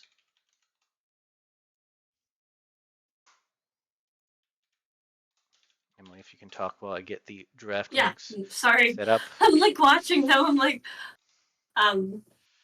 So here's what I'm expecting to see for the bands. If they don't get rid of Garen, then they don't look at the history of Edward performed. I don't I think think that Wukong was a safe ban for um Psycho. I keep blanking out the name is right in front of me. Psycho Ghost. But I don't know if you just want to give them the Wukong and take away the Blitzcrank Kaisa. It's just those two matched up together is a rough time for anyone. I think that the Kaisa was able to get ahead. Obviously, just wasn't enough for the specific there wasn't enough match. damage, and the team wasn't able to control the Yone from getting into the backline, as well as that Olaf that just kind of said, "Nah, this isn't your CC. This is my walkthrough path. Where you guys are standing. You need to get away, and I'm just gonna go say hi to your Kaisa quick," which is probably why she bought the Zanyas, because she used it Yes, almost every time when that Olaf got on top of her. But she didn't live very long, no, except when she the had to Ragnarok defensively stopped. almost every time. And that Yeah. Ragnarok didn't stop for anybody. That's a Garen ban for Cheezer. Same ban for everything. And there's that Olaf. They were like, we're not dealing with that again. Olaf running through the team and just saying, ignoring all CC and saying hello to your carry is not a fun I time. have to imagine some Wukong friend. banned as well as Vladimir and the Zed ban. No changes for Cheezer, and so far just that one change for Wildcats to get rid of that Oh, they're Olaf. gonna And Melio is picked for the first time. It was no. released for play this week. And Aztec is probably now molding that Pantheon was banned. And then he yells at me every time because he says that I make them ban it. But when you have your profile picture as Pantheon, I don't want to hear it. And we do see the Kaisa returning for Simple Snack, one of his favorites to play. Definitely comfortable, and he did a great job um, in game one. It was just the unfortunate aspect of his team couldn't keep the damage off of him. Was definitely something that was an uphill battle. We're seeing the same bot lane. They liked that early game from them, apparently, Ooh, on that Kaisa and Blitzcrank. They did get an early game lead. We saw that first turret in actually, bot lane go down. A lot of gold funneled into that Kaisa early on, but she just wasn't able to hold up from the onslaught that was that Yone and that Olaf charging in at her. so I'm gonna be interested to see what the matchup is like regarding And there's the is Yone it for a Milio? second game. Oh, I okay. want to say it's not a terrible pick, the Blitzcrank into the Melio, because he can't use his ult on the Blitzcrank knockup. He can use it on the silence, but the Blitzcrank Um, isn't going to look to charge in, essentially, like an Alistair will. It's going to be looking to land those long range hooks, which aren't going to be as easily blocked by the. Is it Q that kicks the ball out, he Emily? actually is countered by Milio. He is. Oh, that's interesting. But we Yep. do see the Jinx for Florgato this time instead of the Varus. Silas comes down for Lesbian Zed in the mid lane.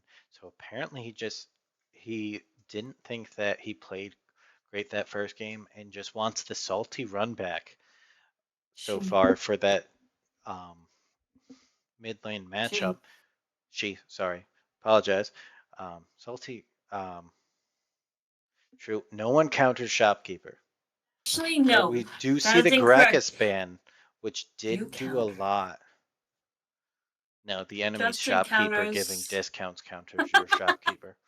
Everybody knows that the enemy team's shopkeeper gives them discounts, and that's why climbing in ranked is so hard. Not because you int.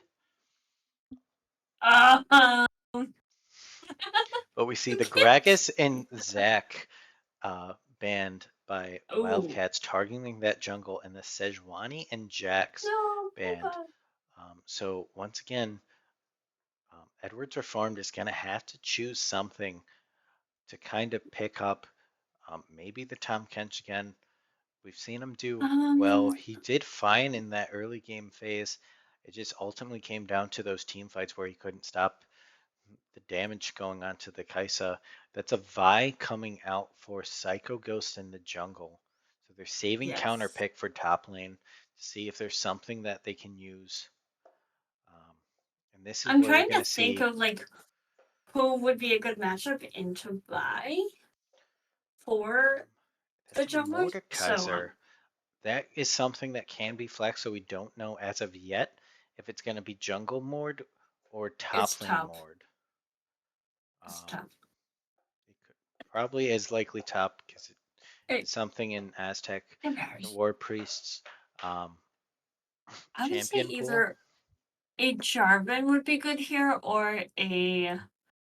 I mean, even Fiddle technically could work against. And there's a Jarvan, Um, which is extremely popular right now. Does have a lot of setup and is very strong currently. Works well with uh, team comps that liked everybody to be in the same spot. Jarvan getting a multi-man ult essentially could mean that the Yone could ult on top of him as well as Jinx standing behind them throwing out those rockets. But we see the Mundo come out, and that's going to be something that it's essentially a skill based matchup for that Mord, where he's going to have to play the game of getting that passive off in the top yeah, lane before you can even think about ulting. Because if he goes to ult and that passive's up, he's not going in the ult, and your ult's going on cooldown. I concur. Right, but what do you think of the draft, Emily? Uh, so honestly, I like I like both of them, but I do think that there's more. Oh, what from my perspective, more potential inside of Cheezers because they have the flag and drag, the Jarvan ult. And I have seen Florgato, please change your freaking name so I can say it correctly. And I've seen the Jinx, and the Jinx is very impressive. So I think it could be anyone's game. Um, yeah, I don't know. I mean, they kind of have the same picks mid lanes, so we've seen a matchup before. I like to see teams switch things up. So we do see the Kai'Sa Blitzcrank again. It will just be, I guess, up to who can outscale who, because Jinx scales late game, so does Kai'Sa. Mundo is just Mundo. I don't know, Jim. This is not one that this is not my strong point here to know who's gonna win this one. So I do like the change. They still went with we want a beefy front line. They have the Blitzcrank and the Mundo, but they changed it up and went a bit more bruisery in the jungle it's a with new that word. Vi. Yeah, Bruisery. bruisery. I It's like from that one. Legoland Adventures. Oh yes. On Arito God. Games. But we Um, do see a big change in that jungle to kind of give them the additional damage, as well as there's not as much potential dive that Mordekaiser might pull somebody in the front line and make it so that it's an uneven matchup. There's not much. CC. I believe that can be really Jimmers. cleansed by the Melio with his ult, but he definitely has that strong capability of kind of changing around what can be done. I don't know. I haven't seen much of his matchup into a Vi, so I don't know if his Q, the kickball, would knock back Vi The if she's charging her kickball. Q. The kickball. This is I why I won't need call it a Magic here, because kickball. Magic knows what all the spells for Melio I is. listen. I What's the should one know it trick there, man? but Mr. One Trick Man, what do are you you? mean? I have more games than Magic does. Yes, but Magic also one tricked Nami for the No, longest period of time. no, no, no talking. Who no talking? Um, let's see, Emilio. So it's his Q is Ultra Mega Fire Kick. His W is Cozy Campfire, and his E is Warm Hugs. And then when he ults is Breath of Life.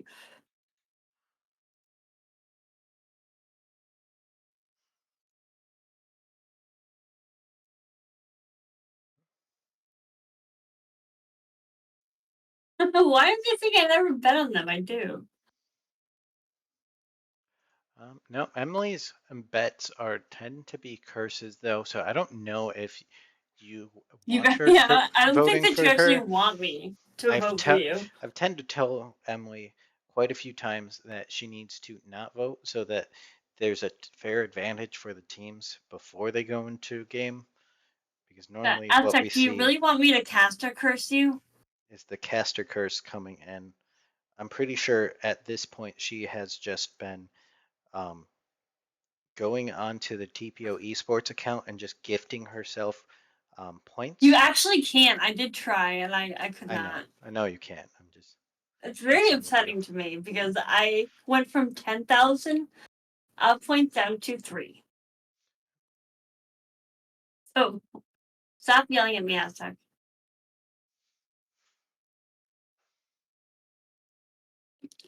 But I know. I think this to be an exciting game. Let's see if Cheezer has what it takes to 2-0 Wildcats. Because if they do not 2-0, then we have to go to game 3. And then Jim will be solo casting. What? Solo cast? I didn't Yeah, sign up for this. I know.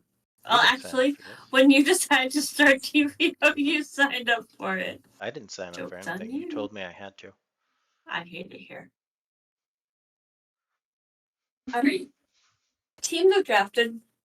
They've locked in their champions.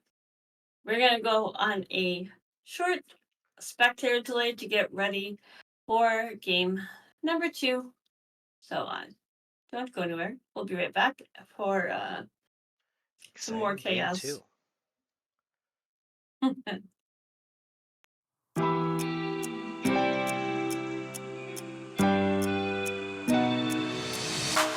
Try your luck and take a chance. Get for the risks in this moment. Take my hand and break my heart. I'll never walk this road again. Stumbling steps grow to a dance where things change forever.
to game number 2 of PPO Cheezer versus Wildcats. We are seeing kind of the same thing that we saw game number 1. Oh, they can hear you counting down, by the way, Jim. Just so you're aware. 30 seconds. I've unmuted you, not me. Yeah, no, they have been able to hear you. It's weird.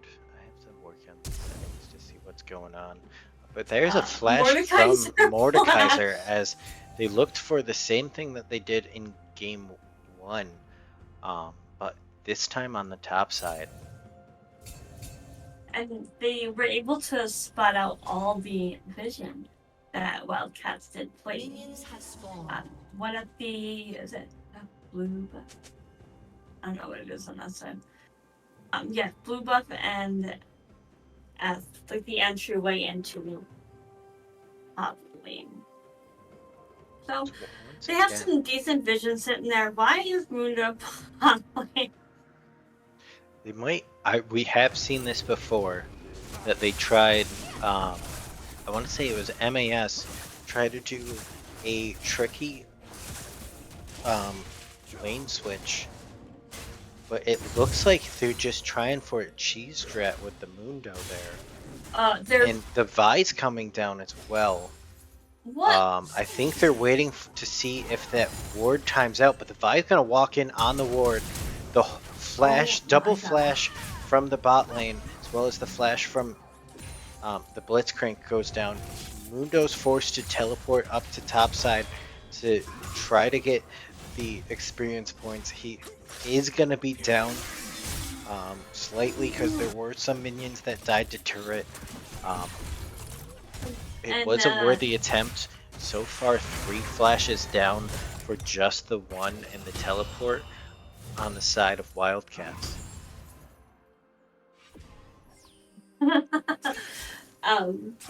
I do think that was a little I don't know what the plan was at that one, because Mundo kind of just like kind of stood around, Vi stood around while Jarvan was farming, which puts Jarvan ahead, puts Mordekaiser ahead.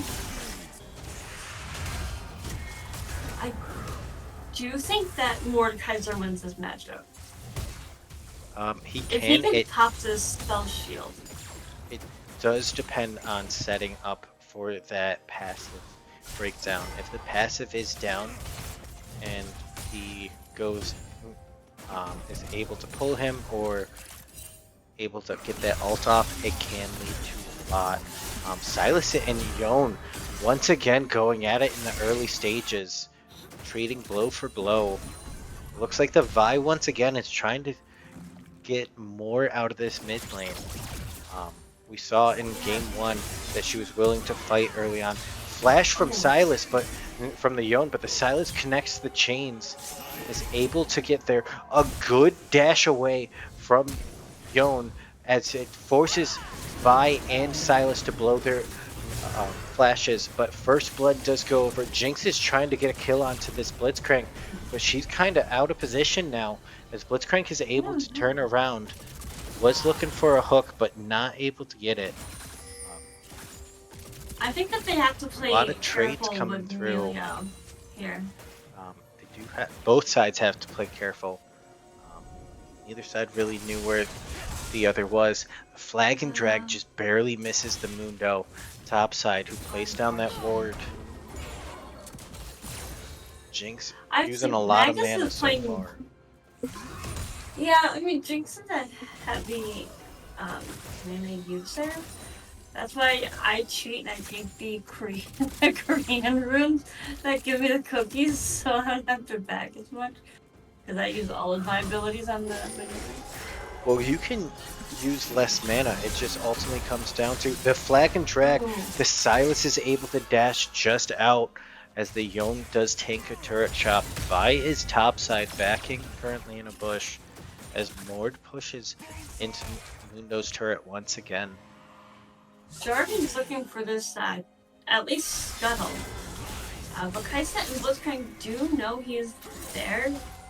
They weren't Scuttle able was to able to be secured, but weren't able to stop him, but created pressure to kind of get an idea of where the Jarvan is. Emilio and Jinx are currently down there. Jarvan tried going on to the Blitzcrank, but the Flag and Drag wasn't close. Mord trying to get some pressure onto the Mundo, maybe force him back into a bad back. His flash is going to be up shortly, so that window's going to be gone. In regards to ganks, Mord is now level 6 as well, which is something to watch out. That's what I was just gonna say. I'm like, Mort just hit level 6, and so did Edward. He did. Mundo did hit level 6, but he's taking a lot of. The Mundo blows his ult to try to make it so that he isn't forced into a bad back. As the Mord stopped the recall on his side to kind of continue pushing and punishing this Mundo, currently 16 CS up as another wave crashes under turret. He's gonna lose a turret plate as well.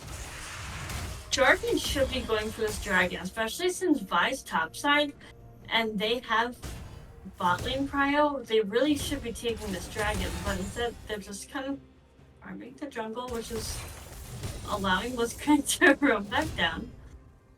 But we do see that, yes, Jinx and Emilio are there, but the Kites is coming back with a bit more than what the Jinx did.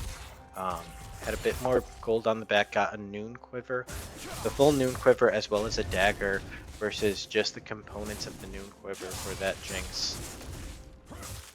I agree. I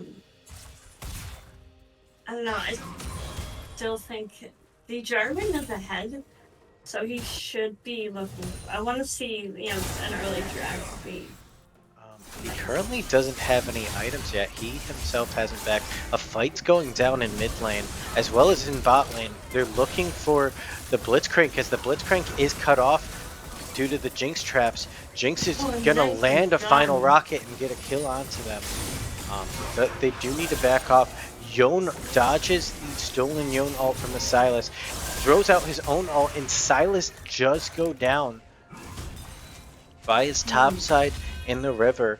There is a ward to reveal that if she tries going top, and Aztec War Priest may be able to get out of there, as they do see it in the bot lane and jungle do look for this first Drake now, as they did spot Vi topside. The Mundo blows his ult again, trying to see what he can get.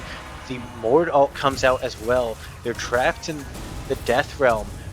Now Kaisa steps forward, gets a kill, ults forward and doesn't secure the kill, as it does go over to the Ignite from Blitzcrank. But the dragon is taken by the Wildcats. A good play by Blitzcrank and Kaisa to rotate over and apply pressure. There wasn't that much damage from the Jarvan. And Jarvan was low health when he started that Drake, so I don't think he had backed before that Drake. He had not. No, he did not. So he had no items, and Kaisa showed up with Noon Quiver, as well as the Blitzcrank was there, and Vi was shortly behind, so he didn't have anything to really help him. Quite a dangerous play, not backing that far. We do see a little bit of a change up in this matchup between the Yone and Sylas. Sylas definitely had a lot more for them in game 1, and it's definitely struggling in this game too. Blitzcrank goes for the pull, lands onto the Melio, trying to get out. Does heal up quite a bit due to, I don't know what abilities are which for him. I haven't played him, so read his ability. His W is the heal. That's the ball that chases around. Yes. And the E is the movement speed increase, correct? The movement speed and the shielding, yes. A flash by the Yone to dodge the Q from the Vi. The Vi follows up with the ult. The Yone uses his E, which is quite questionable, as it's not going to get him out, and ends up going back in and giving a kill over to that Silas. I think that we missed it with the direct to camera, but just to make it aware, Mordekaiser was able to take Mundo out. Oh yes, it And- was when that fight split between Yes. top and bot lane. Ward was able to do it and get the kill. Interesting choice of double of the healing thing in the buffer. We do We see just literally looked it up. Silas and Vi looking for that first Rift Herald. Blitzcrank is on his way up too. They do see him passing through mid. As Wildcats does take their second objective of the game, got the first Drake, as well as this first Herald now. Mordekaiser has just been exhausting in this top lane though to watch. Oh yes. Been pressuring down this Mundo. Mundo has thrown his ult down defensively or just passively to heal back up. Yeah. We see that he wasn't even he had to redirect from just going straight for that Heartsteel and get some magic resist in this matchup, as Mord already has a good chunk of that Riftmaker built in his kit. I think that Mordekaiser is going to be again an impactful top laner in this game. I mean, Mundo's playing under turret, and they're just kind of he does so much damage to him. But Psycho is Ghost coming is up. there, so he probably doesn't want to be there. Vi does have the ult. Could look for Yeah, something. but do you here. really want to ult Mordekaiser when his ult is up? The Mord okay, was I guess not so. able to ult there, as the Vi was just able to corner him and shut him down and relieve some of that pressure on that window. I think Herald is dropped here as Mundo's backing. Alrighty. Not the best Herald, I yeah, guess. no. You can go. It gives Vi some extra gold to help out. Yep. Vi's currently 2-0-1. I didn't even notice. The Mundo did not get an assist on that kill on the Mord, so he No. got absolutely no gold, and then none of the turret plating. Silas and Yon trading back and forth once again.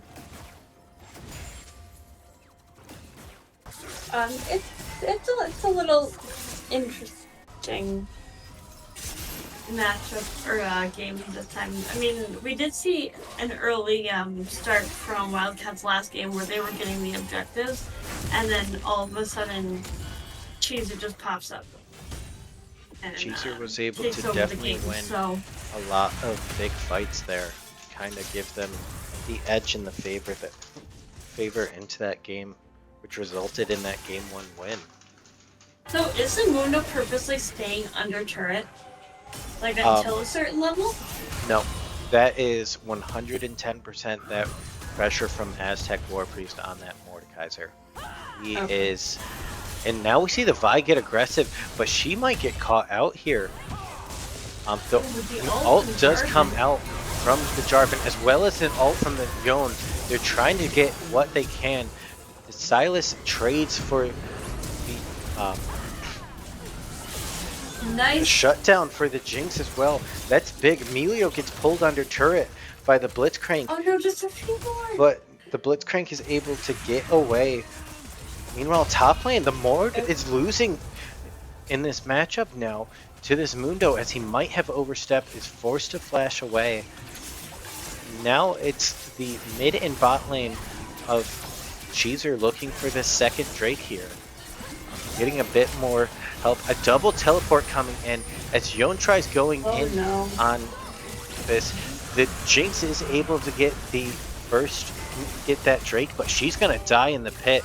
I don't think she's getting anything else out of it. The ult forward from the Kaisa to get the Melio as well. Yeah, they got the turret, but they just gave shutdown gold over, as well as turret pressure. Possibly I first don't know if turret? first turret's gonna go over to top side for this Mordekaiser. It looks like it's gonna be like a fairly even, or like it will be close to see who gets first turret because technically Aztec can take it, but Kaisa has a lot more faster abilities for it. But By both his teams bot are side, fighting. it's gonna be a race, Oh no! and first turret does go down to Wildcats, as the Mord is just barely able to not get that first turret. Oh, Ult from the Mordekaiser onto the Mundo. Passive was down. I don't know if this is going to be the best fight for him. Mundo blows his ult at the second that he gets out of the Mordekaiser ult to heal him back up and make sure that he's safe. Yeah, and He's Aztec now doesn't back to have the full healing health. capacity that Mundo has. Mundo, Oh, definitely flash from somebody. Mundo. What? Flash forward, trying to keep the pressure on to the Mordekaiser, slow him down as Vi does come in. The Mord is trying to get a return kill, but isn't able to do it. Mid lane turret falls down in the favor of Cheezer there. That was. I mean, I know that the Jarvan was heading up there, but I think that it was just not quick enough. They should be looking for this Herald that spawns in 20 seconds. Silas is going in on the Jinx, who's level 11 versus a level 9, and the Jinx has no help to getting out. Emilio and Dion go in onto the Kaisa, but are forced to get out as the stolen Kaisa ult goes by both teams. No, that was a Jinx ult. Yes, that was a stolen Jinx ult by the Silas. Oh. Jinx is currently dead. Dash forward by the Yon. The Immortal Shield Bow is popped, and the Blitzcrank hook lands onto the Emilio, and he just gets blown up. Oh no. And now Wildcats are looking to rotate and take their second Herald of the game.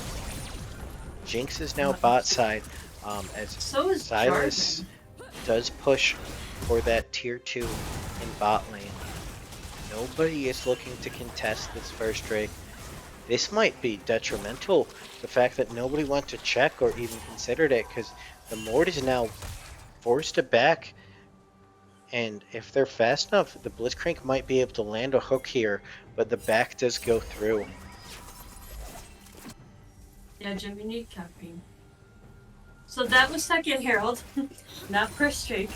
That was second Herald. I said Herald at the start, and then You did. I wasn't able to go downstairs and get a W, unfortunately. You can go. I can hold the string. Do it The after this Hexa game. gates are open. I think if I wants to get ahead, they could drop that Herald bot, but it might make more sense to drop it mid to get rid of that tier 1. Mordekaiser is gonna fight this. Silas down bot lane. I don't know if you want a stolen Mordekaiser ult onto a Silas. Of course you do. Well, If he has. Listen, if Mord ults somebody into the Death Realm, you can follow up and help out that team. That's a 2-way dash. I like that chance, yeah. Silas. And a flash forward from the Vi to catch out the Jinx, and the Jinx might go down, but the Kai'Sa's forced to blow her ult here. Yeah. To make sure that the kill goes down. Emilio and the Jarvan go in. The flash, the flag and drag followed by the ult does force out the Blitzcrank ult flash. But now Mordekaiser did ult the Vi, who's now caught out quite a bit. But now there's teleports coming through, and the Silas now stole with the stolen Mordekaiser ult takes down the Jarvan. It's an uneven fight as it's a 3v3, and Simple Snake is showing up at full health on this Kaisa. The Kaisa gets hit by a big Jinx ult, but is not taken down as of yet. Silas is re-engaging. Much better performance by Lesbian Z this game. I mean, Jinx is here full health. I think that they need to be careful and backing get more of her health before Jinx is gonna take you out. know this is a little bit of a more sloppy game that we saw in game one, number one. There's a The lot of elo, back and forth in the fight. the elo is between I believe silver and plat are the ranges for this The specific bronze and matchup. flat, but this game is silver to. Are there any plat players? Well, Is Funny I just know Beaver a that plat Edward's player? reform. No, he is gold 1 or 2. I couldn't remember who has hit plat No, this season. I Aztec don't keeps think finishing his games. because Aztec hints unless it's on Darius or Olaf.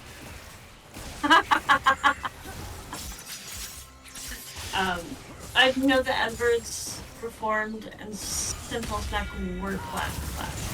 Haven't hit it. A bad pull by the Blitzcrank does get the Kaisa and him caught out. A shutdown onto the Jarvan from both the Kaisa and the Blitzcrank. So he just got a good chunk of gold, and they're able to just turn and look for this Baron now, as they have their damage there. Yon is bot side fighting with the Silas. Vi and Mundo have not even begun looking over. Vi is now approaching, does see that they are there. The Mord is looking to come in, does ult the Vi, who's now trapped in the Death Realm. It's getting chunked down already. He's going to come out in the middle of the team and get another kill over to that Jinx on top of the Baron. This is how game one went, where Wildcats had that early game lead.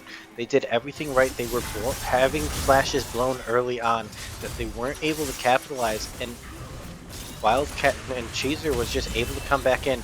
Melio is pulled under. No, that was the Jinx pulled under turret, which is big, as she's no longer there to defend, put out the damage for the team. The Kaisa is flashing forward, getting a second kill right there. They're looking for the Melio now, who's trying to escape, but that's 3 Baron buffs now down.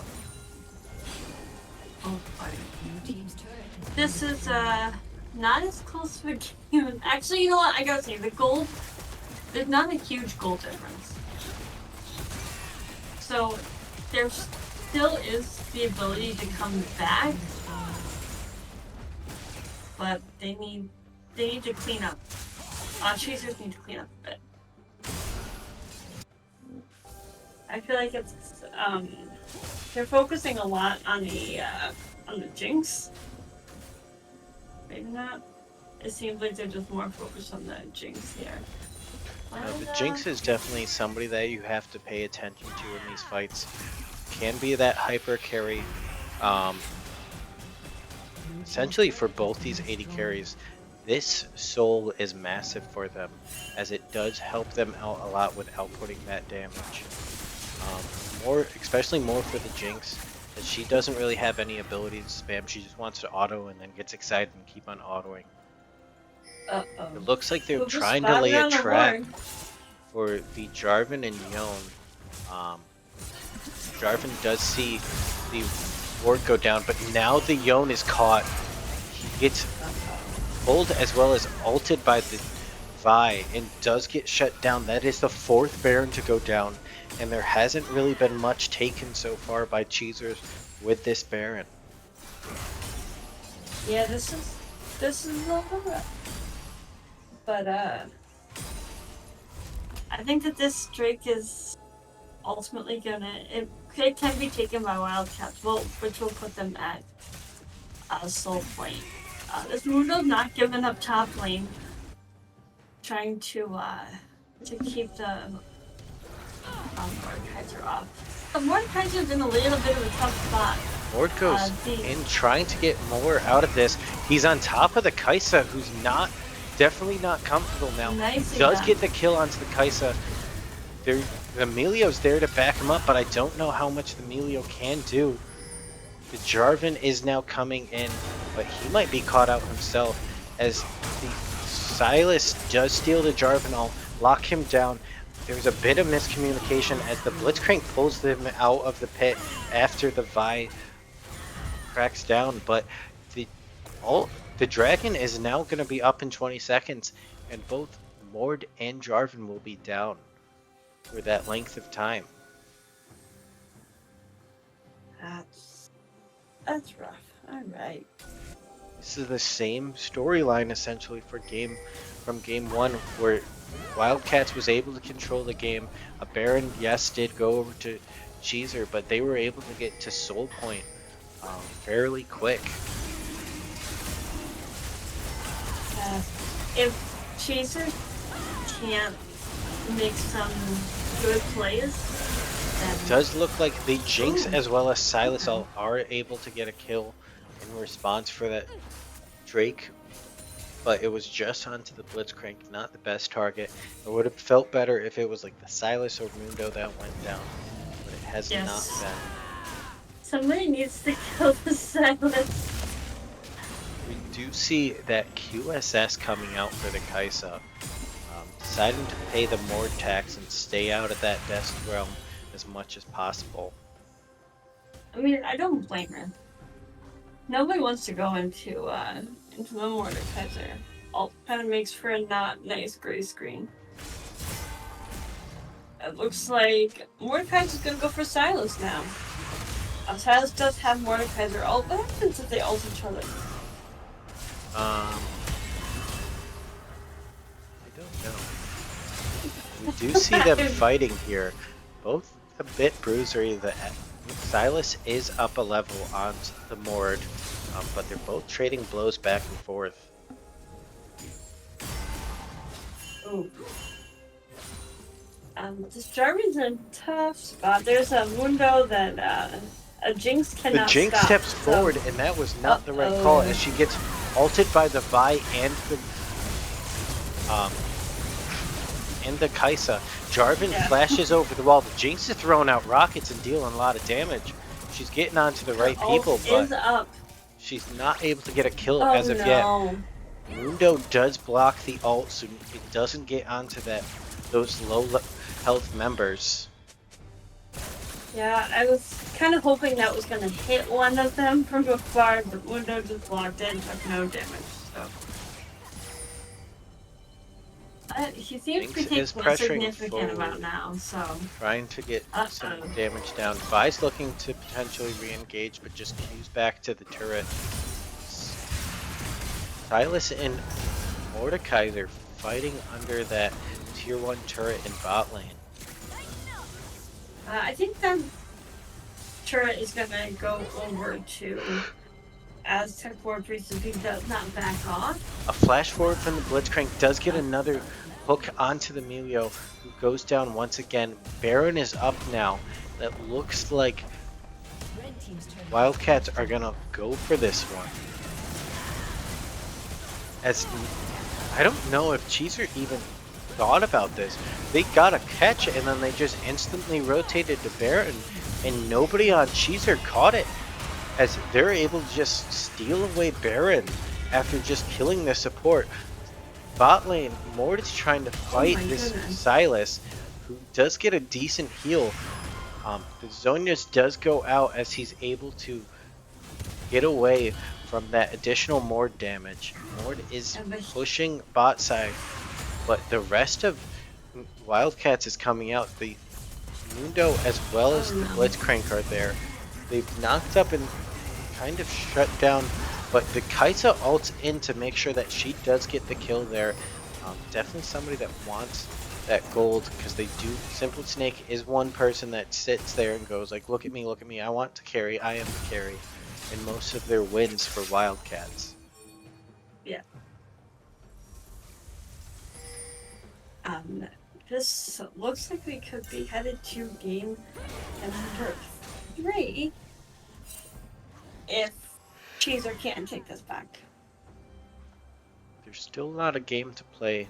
Cheezer does have to stall it out though, as there is the Baron buff onto Wildcats currently. So they will have the lane push. Cheezer absolutely has to fight for this next Drake. If not, they're essentially in a game where it's going to become significantly harder Jarvan looks to be caught out here. The flag and drag trying to get out, but he's slowed by the Mundo and then ulted and hooked by the Vi and Blitzcrank. Jinx trying to get a return kill. The Ignite kills the Blitzcrank, but Silas is able to steal the Mordekaiser ult and then shut down the Jinx. He's in onto the rest of the team, gets the Emilio afterwards. The Mordekaiser takes out the Vi but goes down himself. Mundo is fighting the Yone, who does go down as well as an ace for 2. Ends up getting this is not good. going in the favor of Wildcats. They're going to be able to go for this bot inhib and then potentially go for this Drake as well. They do have to be careful as the Jarvan is up for Wildcats, and if they don't play it right, the smite could come through for Jarvan.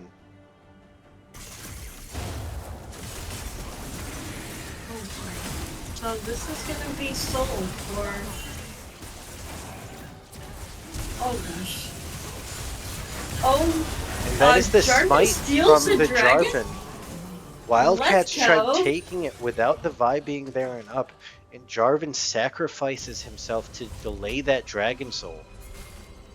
I mean, Noble whatever play little by bit them. works.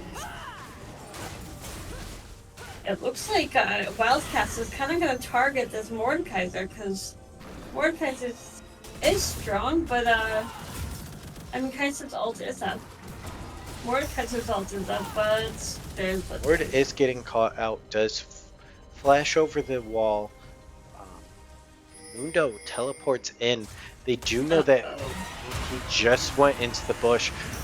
Mordekaiser ults the Blitzcrank, trying to get out the damage, maybe get him killed beforehand. Yone now dashes in. They're not on top of the Kaisa as of yet. Kaisa is kiting and able to stay alive. Jinx is here and excited after the Blitzcrank goes down, chasing down this Mundo. She does have Lord Dominic, so she is shredding through him. Oh my god. Shut down for the more Jungler? there. Jungler be Junglers Jungler are here. fighting as Vi takes on the Jarvan underneath the Jarvan's own turret and gets out. Jinx ult goes out and just barely misses the Silas and the Vi there. Yone has backed and is looking to catch out any potential lazy backers as Jinx, Melio, and Mordekaiser are pushing that top side. Did get some turret bounty golds for their team, but this Yone is forced to kind of stay in base, not try to regroup with the team because of these super minions and bot lane. Mordekaiser was stolen by Silas here. We see that Jinx is kind of wanting to go after, or the Vi trying to go after the Jinx, and Jinx it looks is like she's able to forced get out. to back. The Mordekaiser is fighting the Vi, does get the shutdown, but the Silas is able to kill the Vi, the Jinx as well, and Kaisa ults in, taking down the Mordekaiser and the Melio. A 3-for-1 trade in the favor of Wildcats is they're going to look to push down this top wave. 34-minute game, and there are more kills than there are minutes in the game. Wild. But a 7-2-11 Kaisa and 8-2-8 Silas, I don't know if there's much that they can do to stop that. And I have to say, the jungler on Cheezer just getting caught quite a bit. So I think this is just going to be. This could potentially be games that they choose to just turn. I don't think it's going to be game. I think they're looking at taking that Baron, which will help them a lot regarding pushes and everything, especially with all of Cheezer up. They are going to look to take this Baron. Jinx ult does go out and is going to spot them there. The Baron is burning down. I don't think that Cheezer gets there in time. And they don't even walk into the pit, they just walk back out.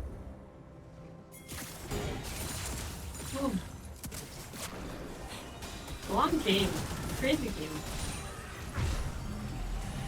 Crazy back and forth, just like game one, where the teams kind of are looking at each other and not wanting to blink while continually throwing punches back and forth.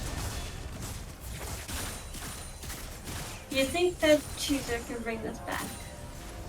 They do have the potential. The Jinx does have 4 items and is going to be tough.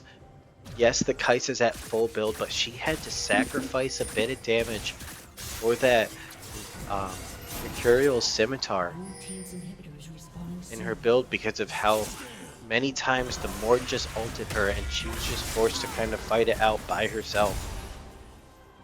Now she'll be able to cleanse the ult once she gets in there.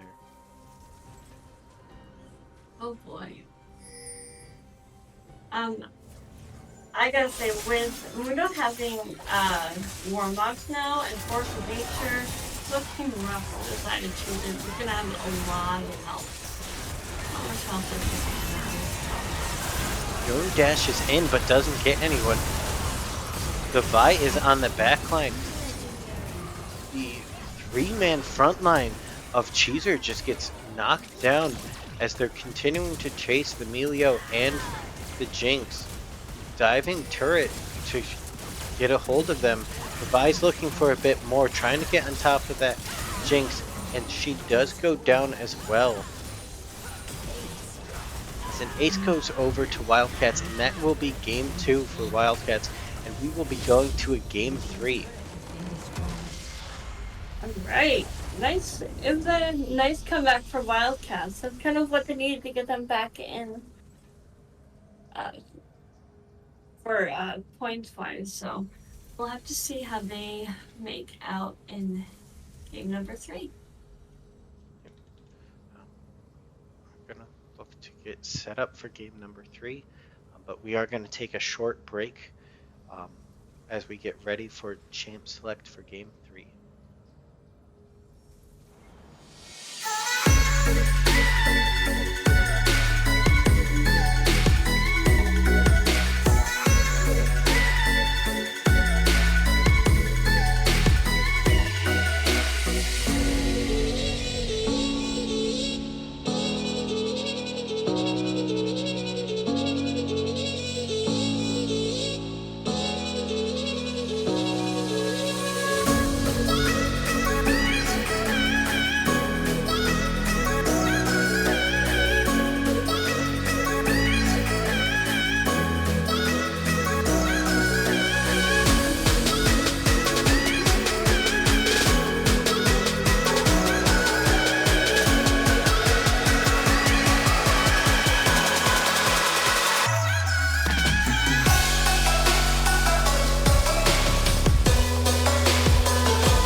You say I make you nervous, a tragedy, I'm a beautiful disaster, a reckoning, you wonder how I got this way.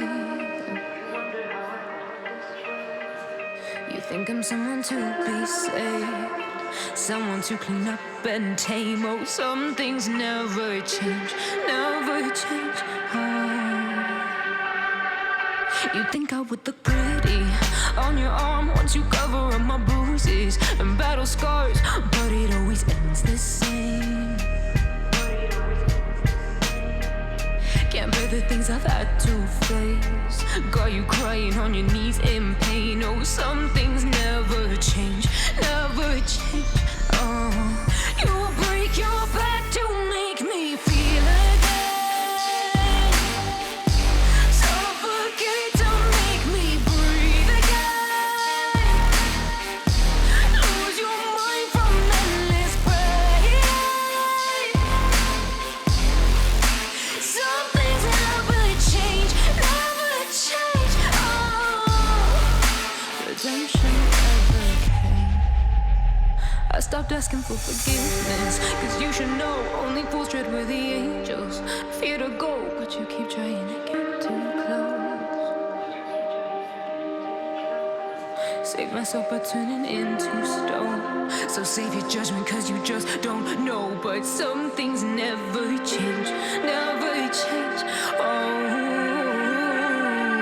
they say I should feel guilty and change my ways, leaving crumpled bodies in my wake. Swear I didn't mean to make them break, swear I didn't mean to make them break. But they're so delicate and so mundane, and they keep coming like a moth to a flame. Oh, some things never change, never change. You'll break your back to make me feel again, suffocate to make me breathe again, lose your mind from endless pain.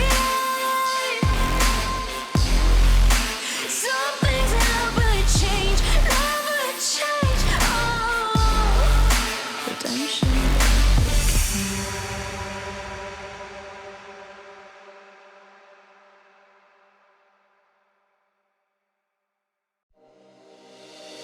You make me move, you make me dance, you make my heart beat super fast. You lift me up, you make me laugh. Baby, you're the best I ever had. You're the best I ever had. You're the best I ever had. Best I ever had. You're the best I ever had. Best I ever had. You're the best I ever had. You make my heart beat super fast, super fast, super fast. You make my heart beat super fast.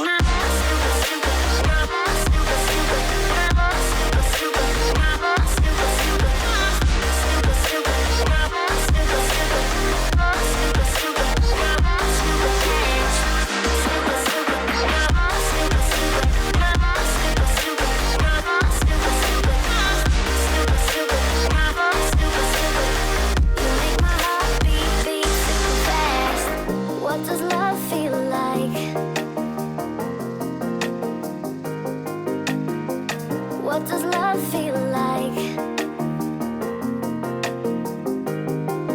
You're the best I ever had. You're the best I ever had. Best I ever had. You're the best I ever had. Best I ever had. You're the best I ever had. You make my heart beat super fast.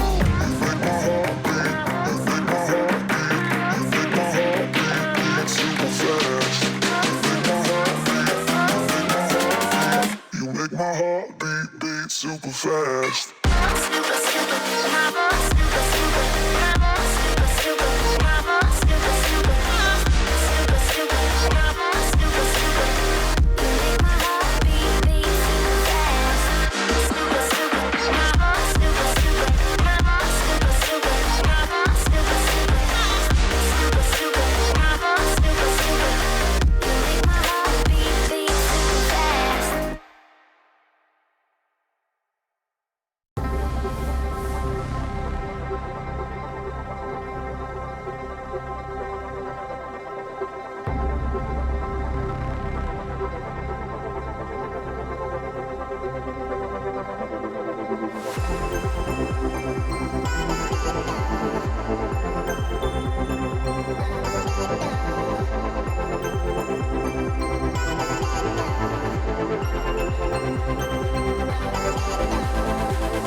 Welcome back, everybody.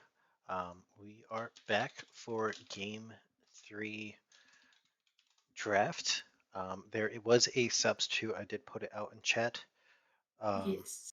And Mr. Bean Daddy will be subbing in for jungle, for the jungler Kuba on Cheezer. So there will be a different jungler in Game 3 for them that may change how the game is played or potentially the bans in the second phase because they did target Kuba quite a bit in that second phase. But Wildcats Mhm. is blue side as Cheezer elected to take red side for Game 3. We're seeing a Vladimir ban from the Wildcats, the Garen ban from Not Cheezer, surprising. Pantheon, Wukong, same couple bans. It will surprise me if they give up the Olaf here, and they Yeah, are no, they're gonna not ban that gonna. They didn't for 3 appreciate it bans. game one, so Jeez. they're doing it now. So that means that there's a lot of strong champs still open. Who was it that I'm waiting to see if Wildcats gonna first pick Kaiser for a third game. Pick a different AD carry. Kane. They took another one of Aztec's top liners. I was like begging Aztec to play Kane top. I haven't seen it since Mythic, and he is literally denying my wishes. So And that is a Kane that will be going into the hands of Psycho Ghost. We have seen him play it before. Been quite impactful on it. Yeah, early in the season, he played it. I want to say he played it against TDS. They had a maybe. slow game one, and then he played 2 games of Kane and game 2, who did very well on it. And we see the Vi picked up um, for, I'm guessing, Mr. Bean Daddy. I'd be surprised if it was going into mid lane or top. I do know Aztec War Priest does have some odd champion pools. He's not afraid to take things like Kane top lane, so he might A choose to go that, but Rakan. I would assume not. That is a Rakan support picked up. So a large amount of engage and a Followed Morgana. up by Morgana pick. All right. That Morgana will be able to Black Shield, which I'm guessing is going to be that Kaisa for a third game in a row. Um, hasn't been No, banned as of yet, has always been picked up by Simple Snack this series. I want to say a different champion. Let's see. So technically, they could pick the 80 carry here. They do Billion. take the Aphelios here. Bit of a For some scaling reason, it's champ. just not my favorite 80 carry. I feel like there are other ones that are more effective, but I guess a good Aphelios player is a good Aphelios player, so. And we see the Silas banned out this game. Not giving that over for this final game. Both mid laners are going to have to play different champs as the Yone was also banned there. So there will be a different matchup this time around. So, um, technically, the matchup right now is favored in Wildcats just in like the bot lane alone. So, Um, Aphelios is countered by Kaisa. It's actually at the top of the list of what uh what counters her. So it will be interesting to see if um Lord Gato can like kind of step it up and be stronger than the Kaisa.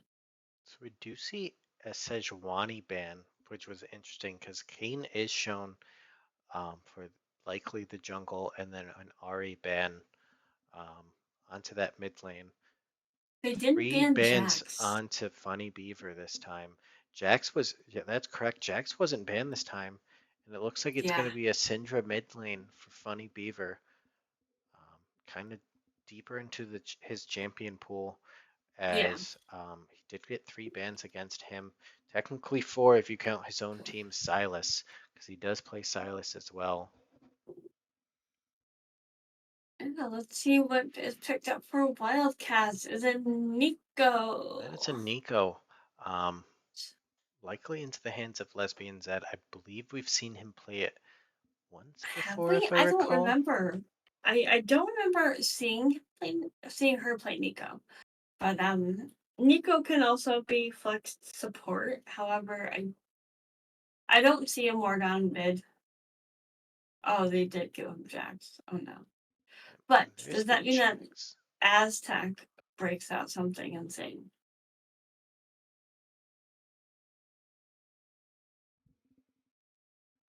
We're trying to see what Aztec he'll chooses to I'm go gonna into say here. maybe Darian. I mean, we have seen him like kill people on Darian. Malphite. You know, actually, his Malphite is very strong, so I wouldn't underestimate it. I don't know how it works in two chess, but all right. And Malphite is decent into the Jax. It is considered counter pick, not the biggest oh, counter it pick, is. but just because he builds raw tank, it does help out a lot in the favor for them. So if we know anything about Aztec, he could technically go um AP. I don't really know if that would be helpful in this I don't think matchup. that will be helpful in this matchup. I think they're just looking for like a big wombo, essentially. Malphite ult in onto a large group, followed up by the Rakan ult, followed up by the Vi engaging ult. Syndra stunning, knocking back, throwing out her ult into an area, potentially an Aphelios ult. So there is a lot of wombo combo there for them this game. Yeah, we'll have to see how they're gonna make out with this because Aphelios doesn't really have any. He doesn't have abilities to level 2, right? No, level 1 he is just set to auto and Yeah, auto. So it will and be then something auto that some more. he's not essentially a real boy until that level 2. So Kaisa and Morgana will have that early pressure for them. But Emily, who do you think is had the better draft for this game 3? um, honestly, uh, Right now I we don't know. have I the mean, fans saying 1,300 points to TPO Cheezer. Aztec, you can thank me later. Oh Um, no. I don't know who drafts better. I mean, I can't believe that they let Kaiser go through for the third time. Yeah, I'm surprised that they didn't try to change up their first 3 bans at all. I probably would have let the Z through. We have seen it left open a few times, and Lesbian Z does not choose Yeah, to she take it. doesn't. To, she hasn't taken it last time when it was left open. Because as soon as I saw it left open, I'm like, oh. But she was like, no, not this time. Maybe it was just the matchup that was not in the favor, but Maybe it's just a bait. I mean, I really like Funny Beaver's Syndra, so there's a lot of potential for Cheezer if they play it right. But I have not seen Mr. Bean Daddy in a hot minute, probably since what was it, the last season? Mythic or the season before? I want to say 2 seasons ago in Mythic, but I do want to point out that this is the second time Lesbian Z has taken this Nico. First time was in a game 3 against the TDS Anteaters who have dropped out of the league. Um, and it was a pivotal matchup in the game 3 and went 3-1-6, and Wildcats ended up Oh, taking that series. interesting. Okay. Because like when I looked at this, it's like OP.GG. I'm seeing Zed, Diana, Annie, Zyra. He has a 100% win rate on Silas, 12, 5, and 9. I do see a lot of his games are played on Zed, but I guess there are a few Nico games that sneak in there. So Mr. Bean Daddy looks like he plays a lot of flex, because I can see there are some games top, some games jungle, mid support. A majority of his games are played on 80 carries, so this looks like a new role for him. So we'll Might have to see how just this been plays out something for that them. they needed, with apparently Kuba having to step away. He's got work in the morning. Ah. He's got to go to bed. But we are going to go on to a brief spectator delay.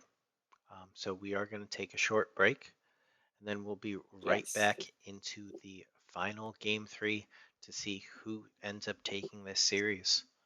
But we will be right back, so stay tuned.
You say I make you nervous, a tragedy, I'm a beautiful disaster, a reckoning, you wonder how I got this way.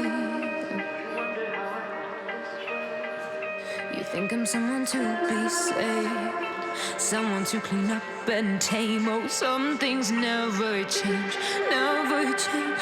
Oh. You think I would look pretty on your arm once you cover up my bruises and battle scars, but it always ends the same. Can't bear the things I've had to face. Got you crying on your knees in pain. Oh, some things never change, never change. Oh, you will break your back to make me feel again. Suffocate to make me breathe again. Lose your mind from endless pain. Some things never change, never change. Oh, redemption ever came. Hello, everyone, and welcome back to game number 3 of TPO Cheezers versus Wildcats. The current score is 1-1. So whoever takes this game takes the series. So it looks like we have some level 1 something starting. So I'm not sure if they're just trying to get vision like they normally do, or if they're actually going to take it this time. Nope, they're just looking for vision. But if this Jax is not careful, he's going to face check right into Malphite. And now they know that Wildcats was in their topside jungle as well, just because they ran into each other there. So they are going to know that there's a bunch of vision. Vi is looking to take Raptors first, though. No, she's going for the buff. She's up from that. Okay, yep, she changed to go to the buff, just wasn't sitting in the vision. But they do see them there. Well, it looks Kane- like both teams got vision on the buffs, so. Yep. Kane did start Raptors as well. Maybe looking for this Rakan who uses his W to make sure that he gets away and over the wall. But Kane is going in onto the blue buff. Oh. Vi would actually be smart to counter jungle here. But I don't think that Kane was spotted going into the jungle, so. But they do know that his red buff is still up, so that could give an advantage as to where this bypass next. Vi is currently just doing a full red side clear on her, and as Kane went Raptors to the red side blue. Now Grom. And then, yeah, Grump. Well, he went blue, then Grump, and then he'll probably look for the invade here, as they do have him kind of shoved under turret. Vi did not finish those Raptors and started pathing towards her own blue side. Which is gone. I don't think. Interesting. But Psycho Ghost looking for that level 2. They're trying to get onto Simple Snick and give first blood onto him. Lorigato diving fast for it, and first blood goes over to Kaisa, followed up by a second kill up in top lane on the Jax. Messy fight. Messy fight, and I don't know if the fight or the flash is worth it from Florigato. No, it was a very interesting move. He got super aggressive as a level 2 Aphelios there, trying to get a kill on there.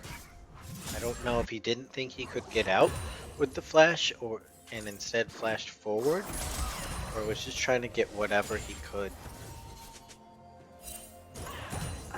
That was a very interesting back for Funny, or not Funny Beaver, Mr. Bean Daddy. I think just noticing that the jungle is gone is kind of putting him behind a little bit regarding the jungle item. Not by much, but Aztec's applying a lot of pressure, kind of pushing Jax under turret here. I'm surprised the Syndra is farming significantly better than the Nico is. We did see, well, Oh the gosh. Kaisa and Morgana had backed the Florigato and Magus Knight did elect to freeze the wave right in front of their turret there, which just quickly got pushed in by the Kaisa and Morgana. So, kind of missed out on some CS because they waited, but they're gonna have a slight lead in that lane.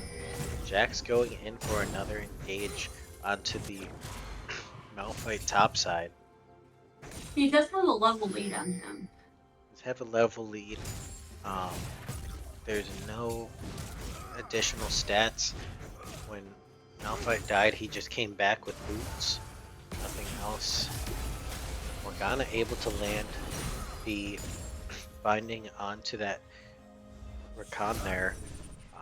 Malphite's trying to trade back and forth and get the Oh gosh.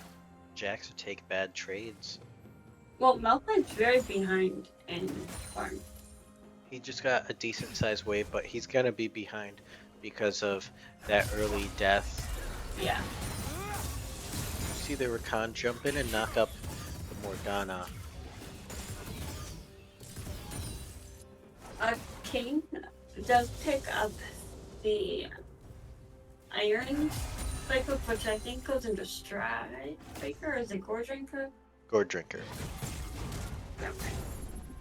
And Aphelios chooses to pick up just a long sword, and Kaisa gets a full moon quiver, which is going to obviously be in her favor. Aztecs, they've taken some pretty decent damage from this Jax. Rakan goes back in for the knockup. The Morgana binding goes wide. The route onto Ooh. Kaisa and Morgana. Vi is here, but so is the Nico, who walks in over vision as Vi retreats. Rakan going in does knock up the Morgana again. She's low health and does need to back off here. You don't really want to give over a kill. Syndra comes over and tries to knock back and stun the Nico, but is unsuccessful in doing so. And the gate is there. Rakan jumps in but doesn't connect with the knockup. He's stuck down and might burn down to this ignite. Just one more tap, but the heal comes out to try saving the Morgana who's chasing the Rakan, but the Morgana ends up paying with her life for the over-aggression as Aphelios is able to step up and punish. Kaisa is now getting caught out. The W goes wide. The Rakan's now in a bad spot himself, as well as the Aphelios who goes down.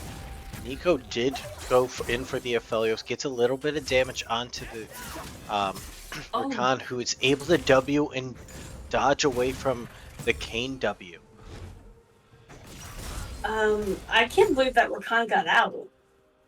He was flirting with fire for quite a bit.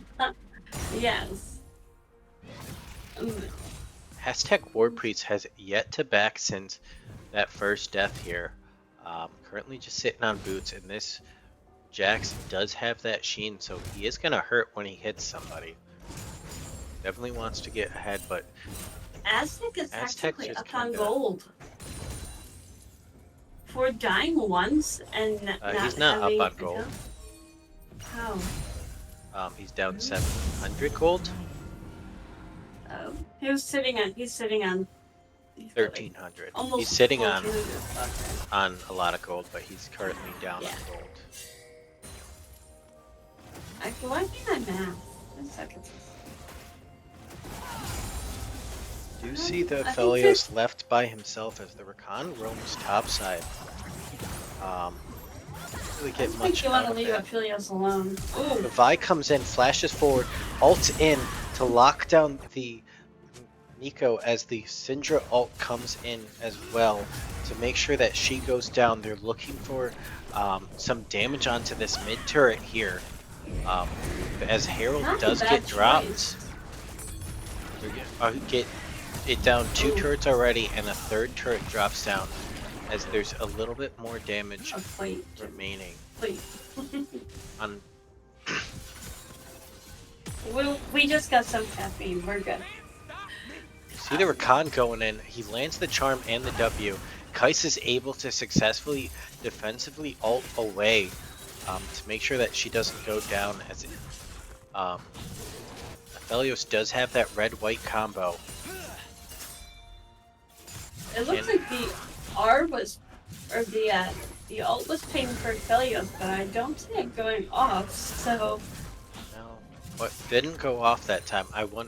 Was it the side of Cheezer that pinged it? no, As it might have been. No. it was Kaisa. Weird. It might have just so I been don't know like they just hit 6 because they Yeah. haven't used it yet, or they misclicked trying to ping Rakan's ult. We do see Malphite getting some poke down onto this Jax. Ooh, I want to see where. Let's see where Earthbound Beaver is. He's at 50.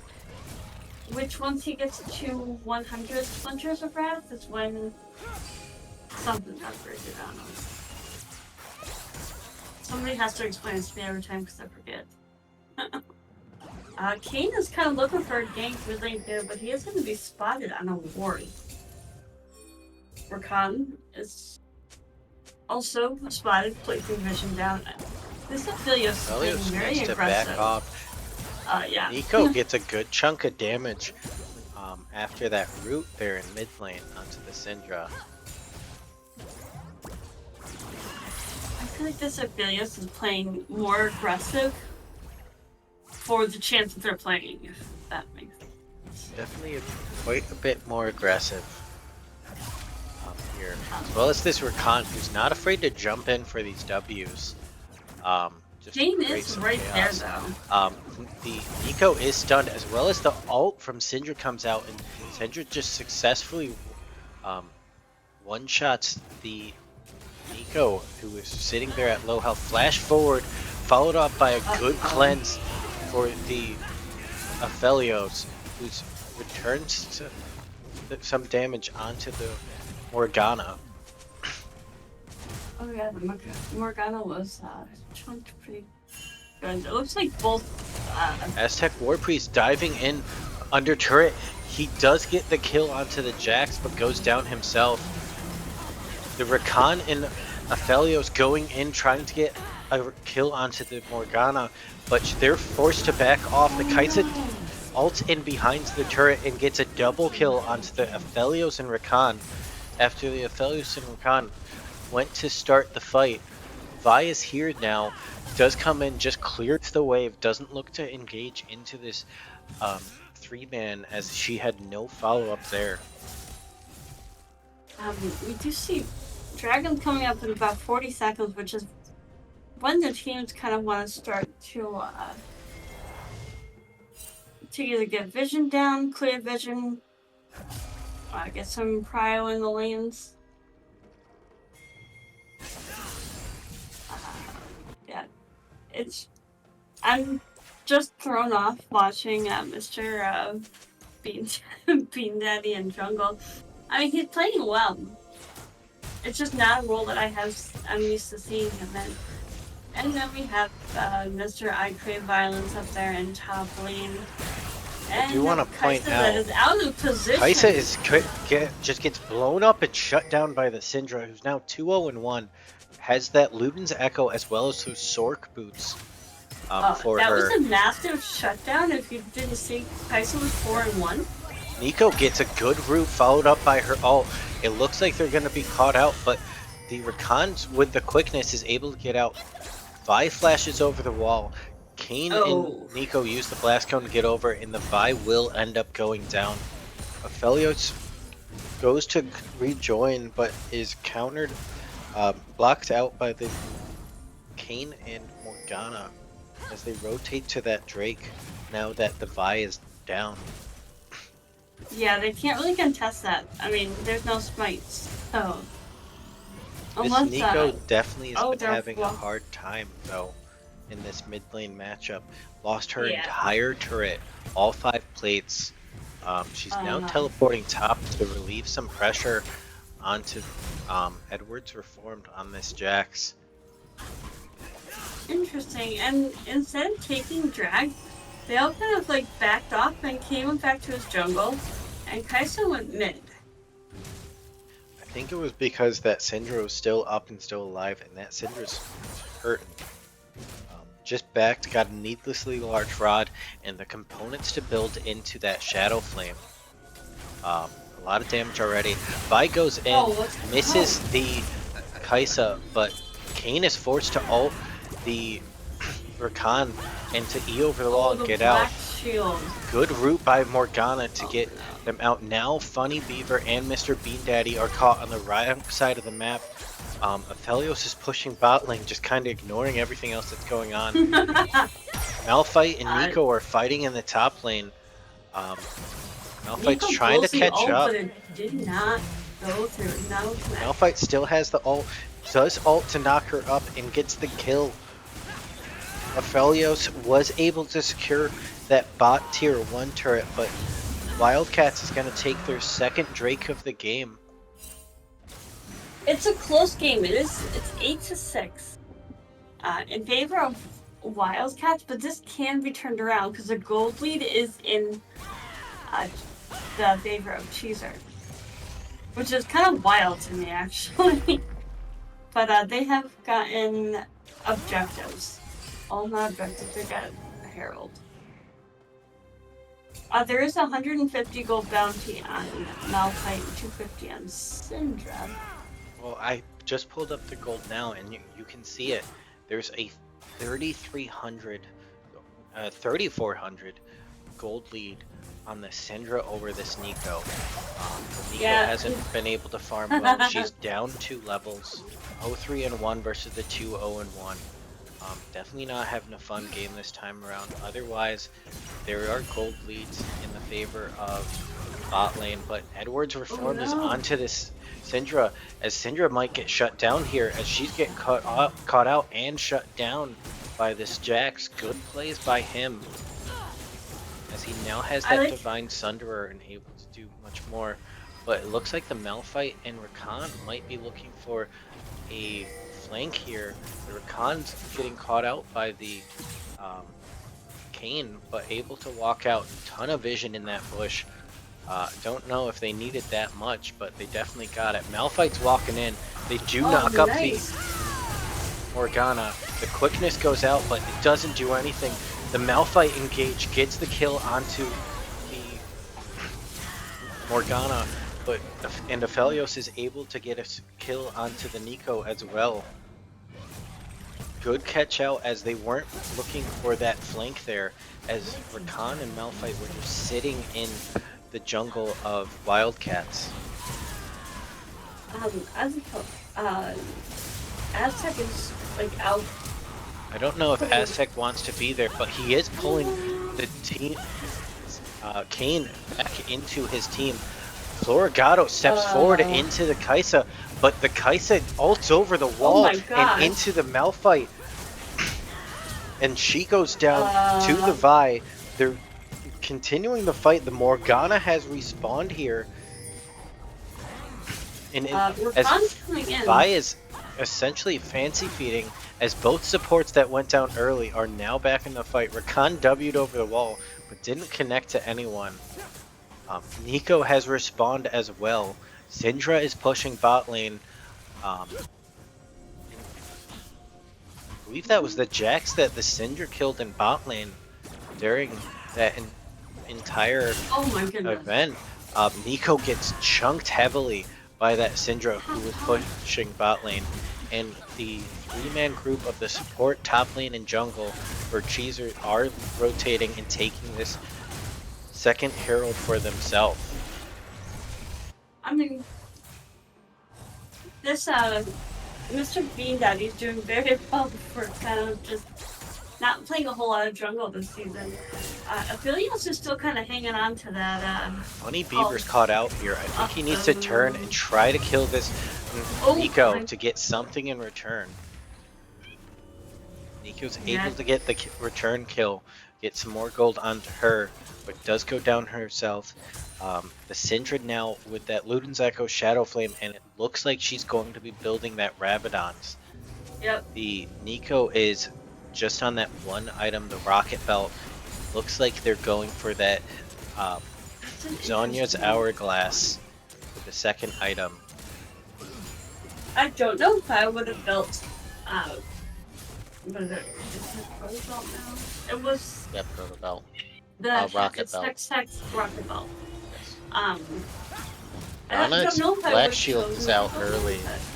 Ooh. Big damage onto the Rakan from that Kaisa, who got an isolated Q onto him, chunking him to about half health. This Kai'Sa's 6-2-1, and we've seen before. You know, you let the Kaisa get ahead, you guys are in trouble. Well, the Kaisa's been here for all 3 games and really hasn't had a bad showing. But now Edward's Reformed is caught out in the middle of no man's land. Does dodge the Q from the Vi. He's gonna hop into the Aphelios, who locks him down. The ult comes out from the Jax, but the Aphelios is able to knock them down. Teleport from this Malphite to get to Drake. He is pressuring off the entire team. Does still have ult up, so he is a big frontline as well as a heavy duty engage for Cheezers here, as they are able to pressure off Wildcats from this Drake. I don't know. I mean, It's a Kane slow can go Drake right take through the though. wall. They might just try to go for it. If they step on a ward or get vision, this Malphite just might pull the trigger to go in. But he has not as of yet. Kane is not able to get over that wall to try to take that Drake. So the first Drake for Cheezers does happen, and it's going to slow down what Wildcats was hoping for, to stack those Drakes up again, as it looked to be their win condition and their game plan for all 3 games so far. A little bit of an early stun from the Syndra thrown out, so it does miss the Kane. But he's kind of like lurking behind everyone. It's a group up. He does Catch ult. out the Syndra, but the rest of the Cheezers are able to just rotate over and make sure that they're there first before the rest of Wildcats. Yeah. Looks like they're gonna so the Nico lands a good stun, but it's not gonna do a whole lot of damage to the tank. Malphite who's got the Crossfire Gauntlet as well as Bambi Cinder. Jackson was able to get that top tier 1. Kane, once again, is kind of by himself. The W in from Rakan does get knock him up, but the Black Shield does prevent the Malphite ult from knocking him further. The Morgana is down already. Kane is in on the backline and trying to kill as much as he can, but he's not able to protect anything as Kaisa and Nico goes down, and Cheezer turns to take this Baron.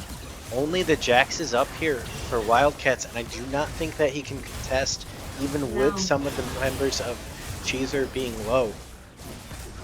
Looks like Aphelios is gonna try and rotate to stop that Jack from taking the mid turret.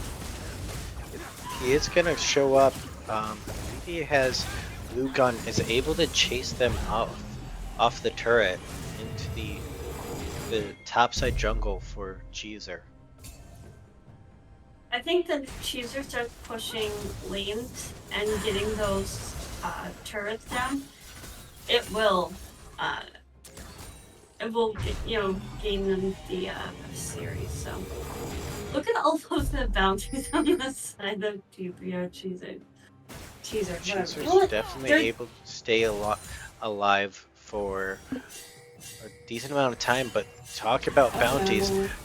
Funny Beaver once again caught out split pushing side lanes. Might be able to get a kill onto the Jax, and Mr. Bean Daddy has joined up with the rest of the team. Vi goes in on the Nico clone, and Rakan and Vi are able to escort this Syndra out after what looked bad turned into a good play as she was able to one-shot that Jax, who has the Ravenous Hydra and Divine Sunderer. Aphelios just took tier 1 turret as Tier they 2. were fighting down tier 2. Yeah, same thing. Syndra picks up the Rapidon Death Capsule we mentioned earlier. This Malphite's huge. This Syndra's huge. Malphite did not Aphelios really matchup- build for the AP damage as the Nico's No. been so far behind, and Morgana just has the Zonias in the Lost Chapter, so she's not going to be burning him down. And basic boots would defer. I hate you. Khan trying to time the escape from the Kane, trying to knock him up to see if there can be any follow-up here. It's like Aztec and Mr. Bean Daddy are trying to take that top tier 1. Edward's Reformed has to watch out. He goes in onto the Vi, throws out his ult, as well as his E to stun up the Malphite under turret. I mean, he didn't take a whole lot of damage for it. Aztec's kind of holding his own up there. I would be careful if I were you there. Funny Beaver is here now as well, and we see that the AP from Funny Beaver just decimates the Jax under turret as the 5-man collapses on him, and they're looking to push and take a tier 2 here. Wildcats has to be careful because they can push to take this inhib turret as well, because they do still have a minion wave, and it's a 5-man push. They can't afford to go for this Soul Drake. Kane gets knocked up by the Rakan. Morgana goes in to root up as much as she can, but she's almost at no health. Syndra fails the flash over the base wall. Kane is going in onto the backline, but isn't able to get a kill. But did you see that the Syndra Q just took out Kaisa? I did not see that Syndra Q did take out Kaisa. Jax like goes right forward, as she died. gets the stun and kill onto the Aphelios. I don't know if this was the right choice to try to int essentially for that inhib. Because As now it's there's now a gonna teleport be- from Jax. It's gonna be Soul Point Drake given over. I don't to know. Can these Wildcats. minions take that in him? I don't think so with the Morgana and Kaisa there. Yeah. Vi might be able to steal this, as Kane There's will not no get there smoke. first, but they're smart enough. They learned from game 1. Don't go for the Drake when your smite isn't there. Vi is forced to flash after trying to engage onto the Nico. The flash was traded for the Jax's flash. Syndra is now here, can easily blow somebody up if need be. Teleport in from this Malphite. Oh Could no. get a big ult here. Goes in, misses the team. Jax is just down already. Rakan W's, flashes in with the quickness, is onto the backline, backs out. The Kane is by himself now. He's trying to get as much as he can as he's trying to get out. Is able to get out so Nice. far, but the Vi is able to pew forward and get the kill. Yeah, I can see how much is it's oh. But we do see now that the Warman group of Cheezer is pushing in. It's going to take this mid inhib and rotate to this top inhib. With 45 seconds on Baron, they're going to be in good position to take this next Baron. This Syndra is fully ascended, by the way.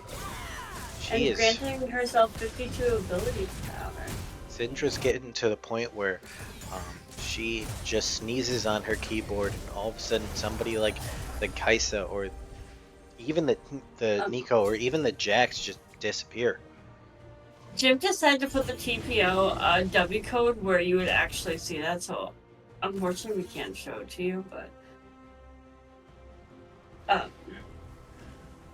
I'll see if I can get it. It goes away so quickly.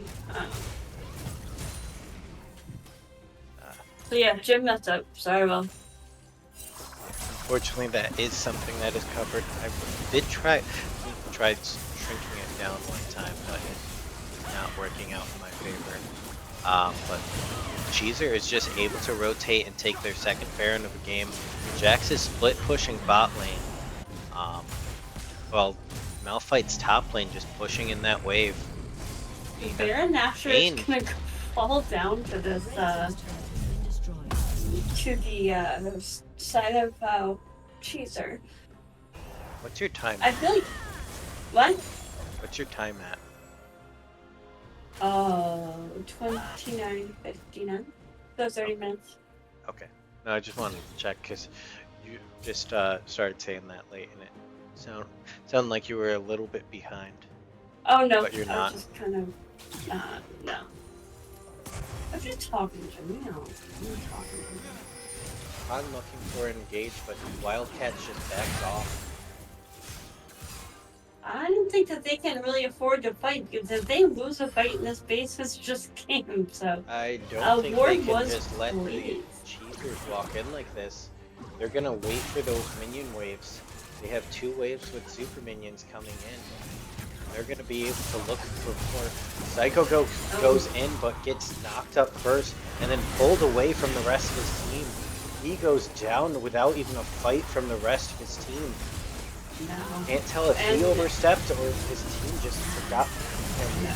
Aztec Warriors ults in on the team, doesn't care about the turret, as the rest of Cheezer just continues to go in. Lesbian Zed almost dead on his own fountain as Cheezer takes game 3. No way. They 2-1 Wildcats. I'm actually impressed. So that was very well played. Both games. All 3 games? I hate you.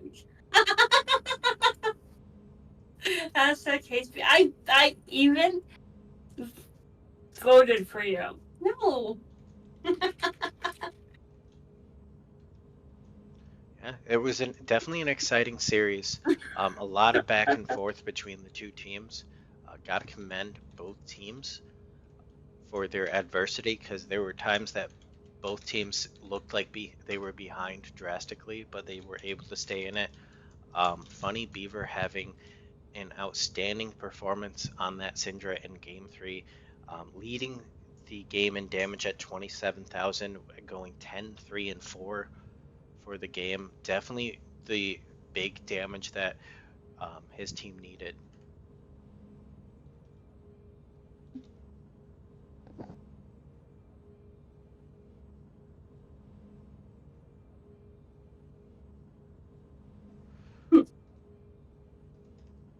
Sorry, my mic cut out a little bit there. Apparently it decided to turn off. And I apologize, I'm just putting out the MVP vote currently to get the fan vote for the MVP.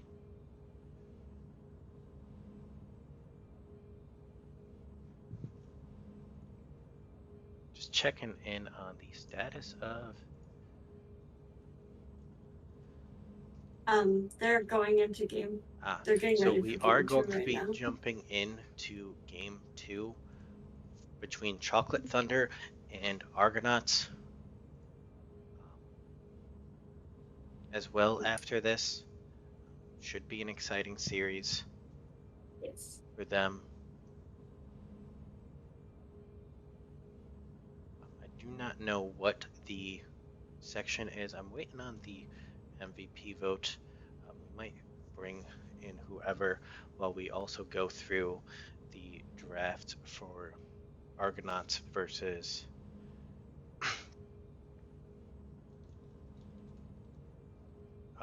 Chocolate Thunder series. They're done with draft Okay, already. they're done with draft, so it will be something that will show it through. It looks like there's going to be an outstanding vote for Magus Knight this time. Just waiting for the final seconds.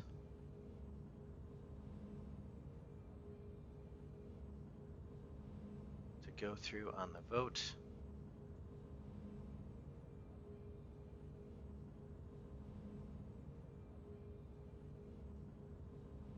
Oh, that would be me. I voted for you, Aztec. And just to go over for the draft, as I did just get the link for Game 2, Argonauts picked Casante, I apologize, Sejuani, Gragas, Jinx, and Janna versus Nice. Urgot, Amumu. There's a Gwen, so it could be Urgot mid or Gwen mid. Zaya and Karma. Interesting. Do you see that? All right, it looks like Magus Knight does win MVP. Do a quick interview with him. Um, into... Should we let them go into game?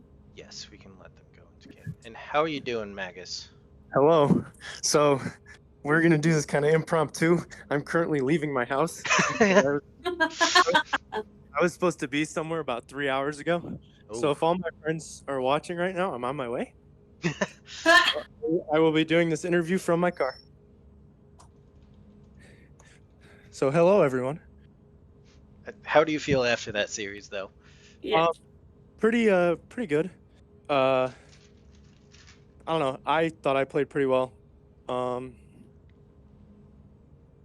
Yeah, I mean, I think going into it, we pretty much had a solid game plan games 1, 2, and 3. Even though 2 didn't go our way, I think game 3 really even Bean stepped up and did his job coming in as a sub. So, Jim. That was an interesting bug. Okay. That was just some League of Legends Riot things that just went on my screen. I apologize for those in cast. I have no clue. I clicked on one thing and it just was like, no, you're going back to everywhere. All right, we don't want to hold Magus up. So yeah, well, we don't need to hold you up. No, I gotta drive somewhere anyway. So. Oh, that's safe, Magus. All right, I'm not in my car yet. That's the garage. If you guys can hear that. I'll just ask you one quick question then, since you're going to be driving.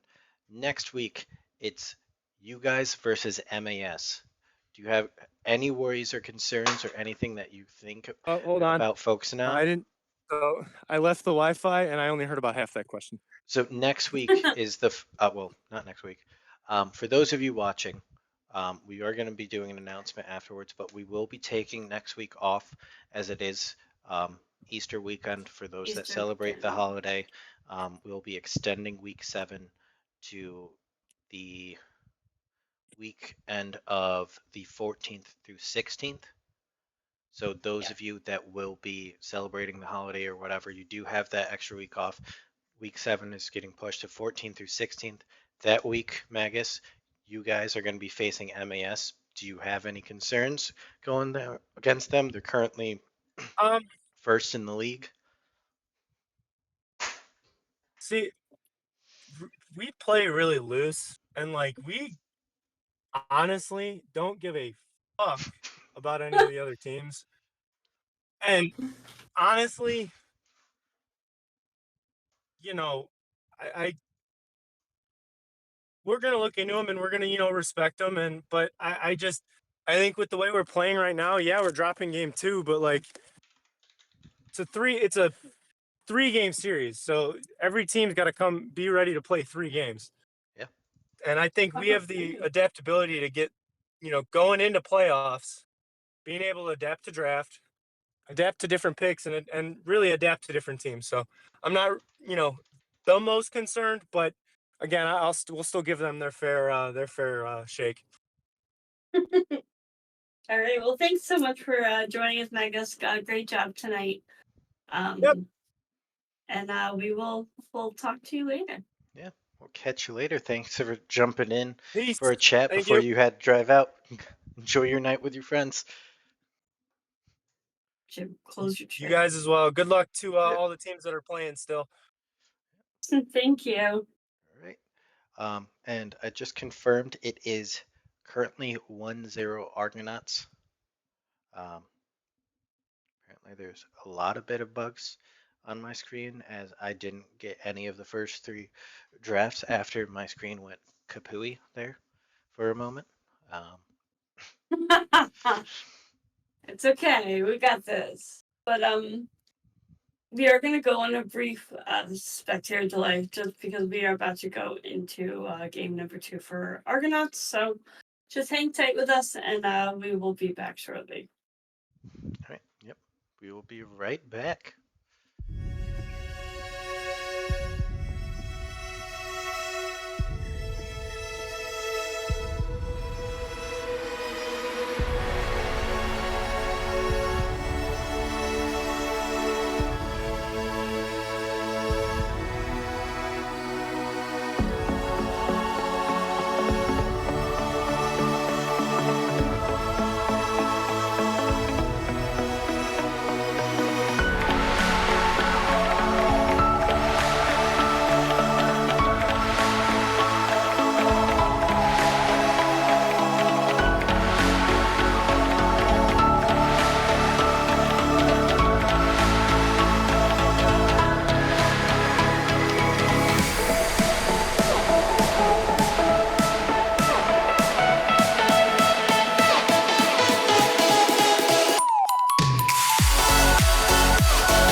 A frozen night, but everyone's moving out.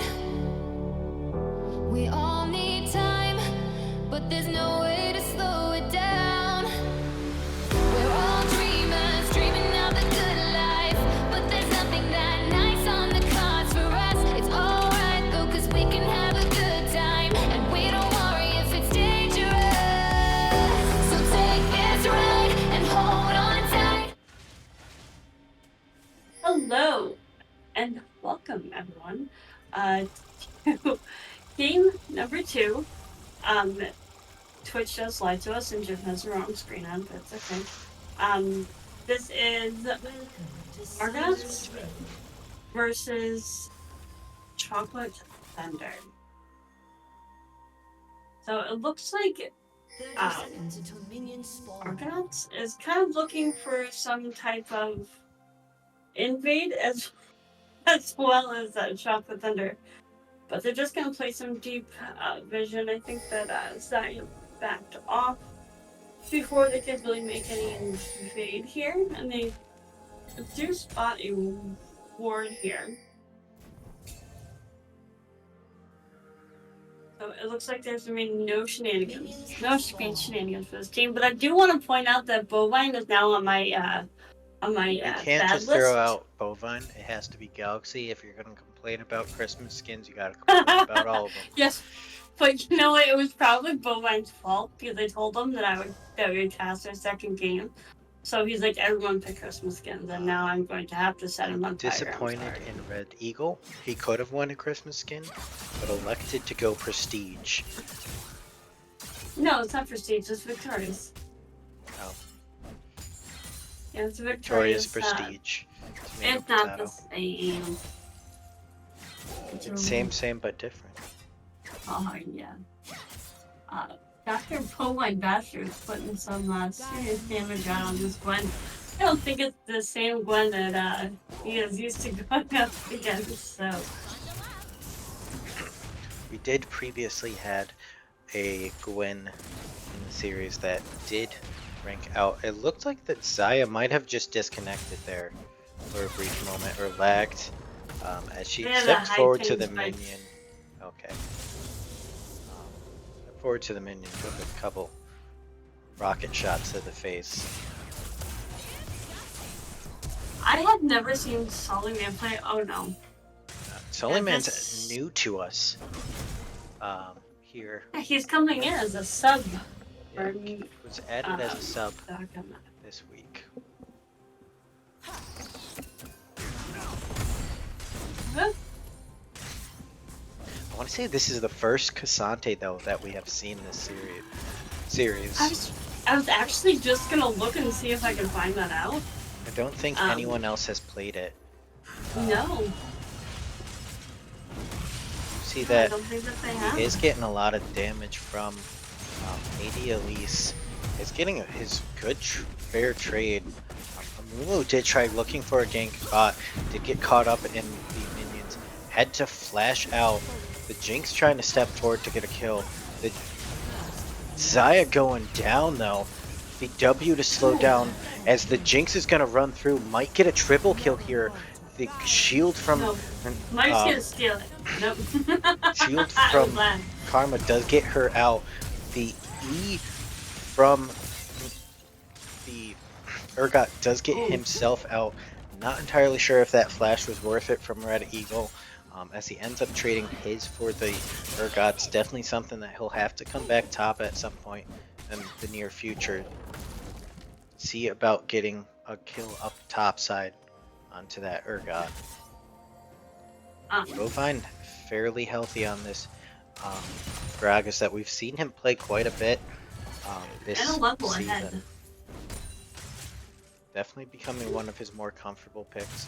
I don't know if just because it has a Christmas skin that Emily hates, or if it's just something that he looks at and goes like, this is really good.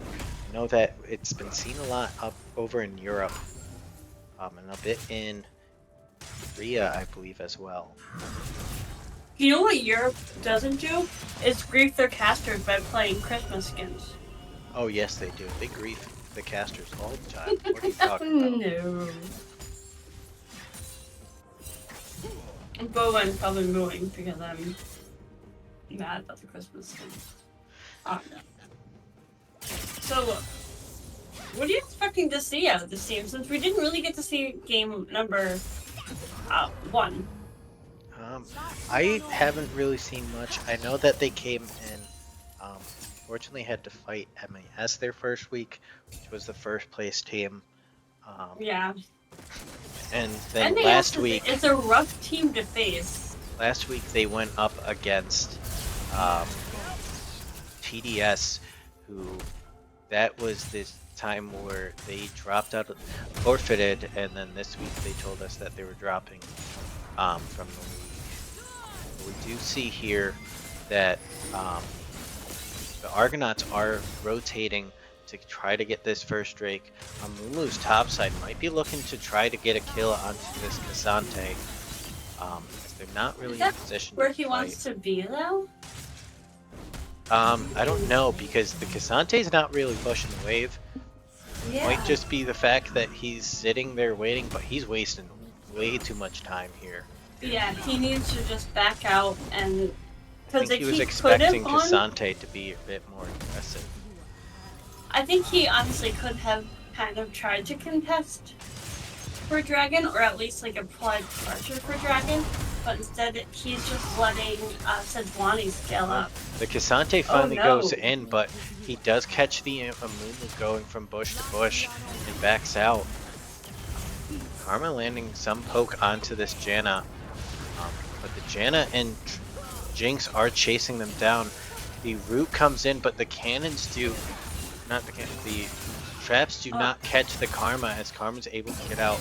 The full commit by the Gwen as she gets ulted into the turret. Bit of an overstep and a good play by Bovine to punish that, where she was not in a good and could easily be ulted into that turret. So I want to point out that Amumu is now ahead a level of Sejuani, and even with just staying top in that bush, he's just backed.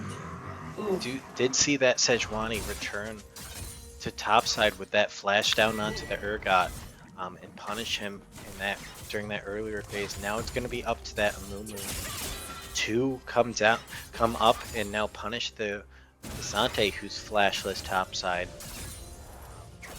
Yeah. What's that? Oh no. You said it. He's flashless. Casante? He's flashless. Yeah, flashless.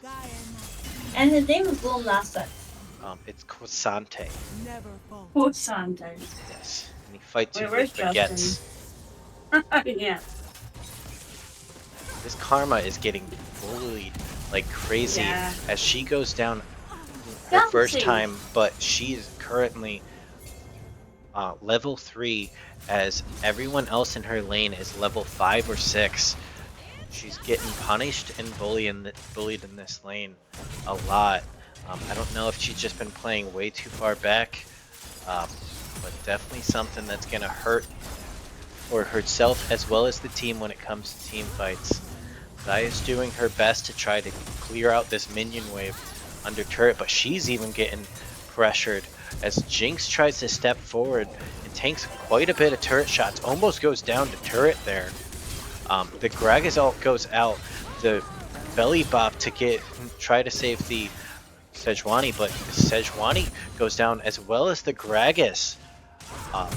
Chaotic fight over that Herald ended up being a 2-for-1 in the favor of Chocolate Thunder. It's 6-2 right now with a gold lead that I'm not doing that. So, my brain stopped working. Thank you. That's an easy one. You were waiting for the easy one. You range. So there is a Lil Nas X in the top lane, Justin, and Jim won't call him that. He keeps saying Quasante. It is Quasante. And we see the Gwen roam topside trying to get provide some aid to this Urgot. It's big. It's big Nas X. Big Nas X. Yep. I think that this Amumu needs to Urgot provide some attention. No, that E was a little bit too far, but I think that the Amumu may want to provide some assistance to his bot lane before they decimate this corner. The ult comes out from the Amumu onto the Jinx. She's getting caught out. The flash ult from the Janna trying to save the Jinx, but the Amumu gets a shutdown onto her. Janna's trying to tank up the turret. Nobody's killed the Karma yet. The Karma's outplaying as she is able to get it and make sure that Sejuani dies to turret. A bit of a fumble there as the Karma at no health outplays them. The Gwen's now coming down, but isn't able to catch anyone out. Both teams teams are pinging for that Drake. It is the second one of the game. Definitely don't want to let anybody start stacking Drakes. We saw the adversity of that and how it was hard to come back in game 2. But we see topside, the Cassante damage coming through and able to just tear through that Urgot. Definitely a champion that is able to provide a lot of frontline tankiness and then switch on an instant to that damage. We see a Mumu dive in onto the Gragas, gets knocked up and then knocked back. Gwen throws out her ult. Jinx is on the backline, gets a kill onto the Mumu, is tanking the Drake, but is able to remain untouched. Besides for that Drake, she's trying to return damage. That Xayah is very low. She's got to watch out for those rockets, as one of them might crit down and just end up killing her in the long run. Jinx is now kind of caught out, trying to get what she can. She gets the kill onto the Gwen, but she does not go down here. At very little health, is able to get out. The Karma's looking for as much damage as she can. The flash forward from Janna trying to get their kill onto the Karma. Xayah is able to leave some pressure and is able to get out herself. Bowen was, I think that was like one of those moments where like Bowen probably would have dove if he knew he could secure it. I was waiting for it, but you see the Janna and the Sejuani go for that Drake. Lulu's there, but he has no backup. But he has ult. He does have ult, but I don't know how much that ult will do for him right now. With no backup in a 1v3, it's going to be a suicide or Drake sort of thing if he decides to go in. I do not think it's worth it at this point. Everybody kind of just went back to lanes besides the Xayah who showed up there. But we do see a fight up in top lane. The Cassante trying to get the better of the Urgot once again and is on a killing spree, currently 3-0. Holy crap. Big Nas X with a 450 gold bounty. Jinx is 5-1-2. We all know what happens when Jinx gets fed. Definitely a lot of damage so far for these carries. You see that even the Cassante is gonna be tanky. He's got that Frostfire gauntlet, so he's gonna be tanky. Oh, Iceborne Gauntlet. It's Iceborne Gauntlet now. I still want Jinx trying to 1v2 the bot lane. I think she can. The Karma does block the Jinx ult, but she's kind of slowed down and has to be careful herself. She's barely able to speed herself up with that E to get out and get another kill going onto the Jinx. Chocolate Thunder definitely needs to start looking for these shutdowns in these fights. Maybe get some creative plays going to shut down this Cassante and the Jinx. I think this tier 1 turret is going to fall to... I'm ahead again. I hate that. The turret does fall. We're currently seeing a large gold lead for both the top lane as well as the bot lane in the favor of Argonauts. A 1400 gold lead for Argonauts in the mid lane. But the Amumu is ahead of the Sejuani in the jungle by about 1300 here. Yeah. I mean, the Amumu is 2-4-4, the Sejuani is 0-3. The Amumu's had a good job kind of catching, clearing those camps as well as being able to successfully gank and get some of those shutdowns, some of those kills for his team. Oh my gosh. You see the Sejuani come out as Urgot just goes down again. Cassante goes in on the Gwen. The Gwen's trying to heal up, but isn't able to heal up enough. I messed up my time so bad. We're at 1540. Okay. Oh, the Jinx ult just misses Just Karma. misses the Karma. Jinx currently tanking the turret. Amumu could try to just go for the shutdown gold. He misses the Q onto the Jinx.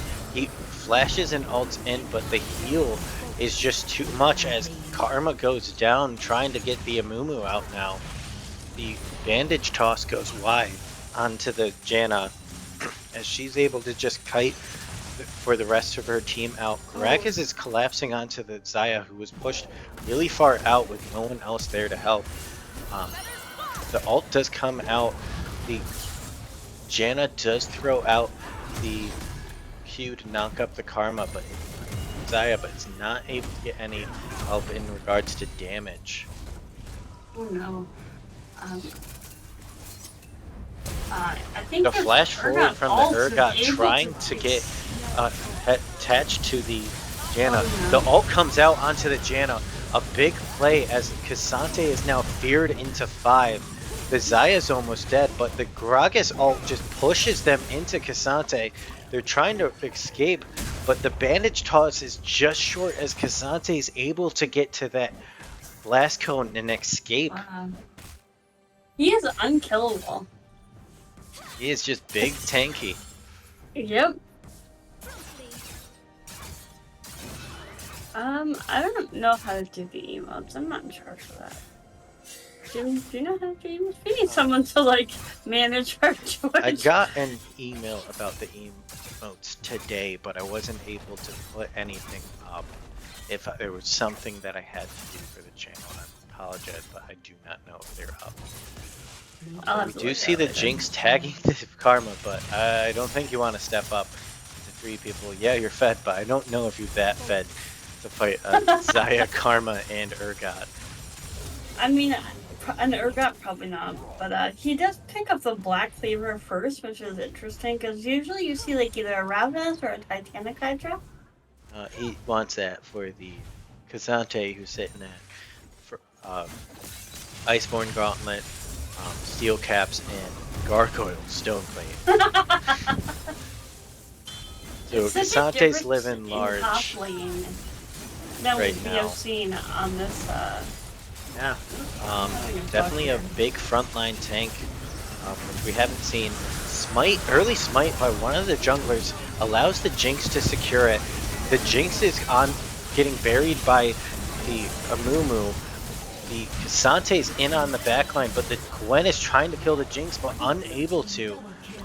A double kill over for the Jinx. They're chasing down the Karma. The Karma's tagged by the Jinx ult and a triple kill for the Cassante.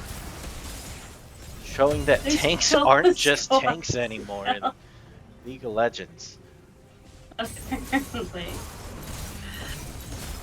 It's looking like this is gonna... So, it's 21-7 at 19 minutes. There are more kills in this game than minutes, and it seems wild. Argonauts is one of like our first TPO teams back when they were Mad Cows. Few roster changes, few player changes. A few roster changes? The only 2 people that were on the starting roster from the original lineup are Bovine and Tactical Baptism. And at the time, Tactical Baptism was playing jungle. Bovine was the support, and we had to flip them around. Actually, Tactical was top. Nope. Yep. Because we had Scripter.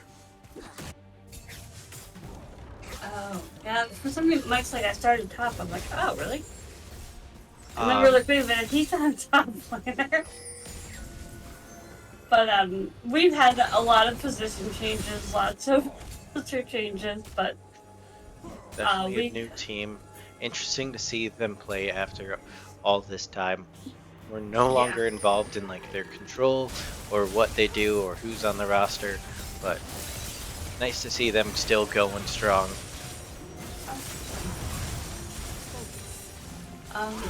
This Urgot's aggressive, and in comes the Amumu. Amumu does have ult, Munu has ult, and choose he to does use need it, to look but for this Baron. He just ults on top of the I'm Gragas and K'Sante. K'Sante is caught out. Might get a kill here, though, as Galaxy throws out the Jinx ult, blows up the backline, saving K'Sante for a bit. K'Sante finally goes down to the Gwen, that but it's a shutdown. 4 for just the K'Sante. Almost a 5th as that W from the Jinx goes just wide. A heal to push further into the base as Argonauts look to finish out this game after taking that Baron. They might be, but it's on a 3-minute delay.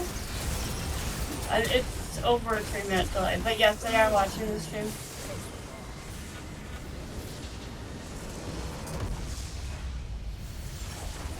Alright, that was game number 2 goes I don't over know if to they're watching Argonauts. the stream, Emily. I can see who was watching it. Okay. So that is a 2-0 series. They watch the game Oh. once it's done. Gotcha. I just saw them tonight.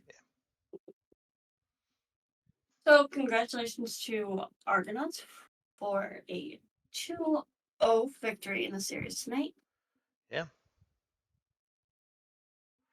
Just me, Cheese was running to bench him. I think I don't know if you can bench yourself. Like I don't think that's a thing. Just gonna switch over to here as I accidentally clicked out of the screen while trying to get the. That Jinx was very well played by Galaxy Fox, but I do have to take points away from you for the fact that you played a Christmas skin. All right, and we So, see who won yep. MVP for, I guess, game 2 that everybody saw. It was quite impressive.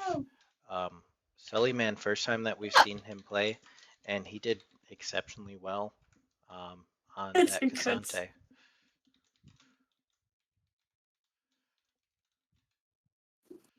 Hey, I mean, you play well, Zerga. I love Zerga. I always struggle up against K'Sante. Let me tell you, I hate that champion.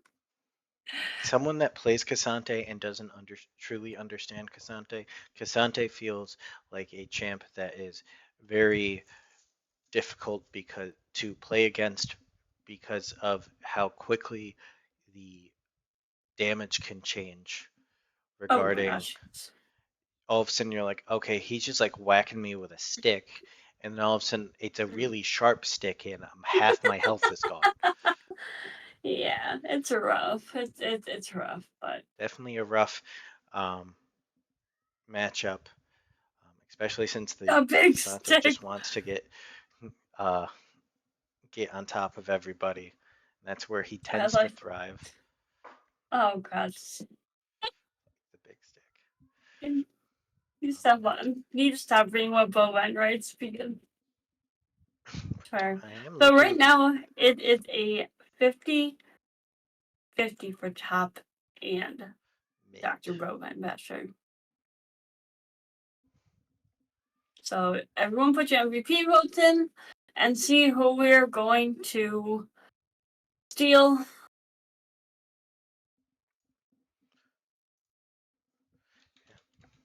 And it looks like it's going to be Dr. Bovine Basher, which I always love talking to Bovine. All right, can you drag him in? Yes, I probably can. If he does not avoid me, hold on a second. Let's see if I can find him. Bovine. We're gonna move Mr. Bovine Basher.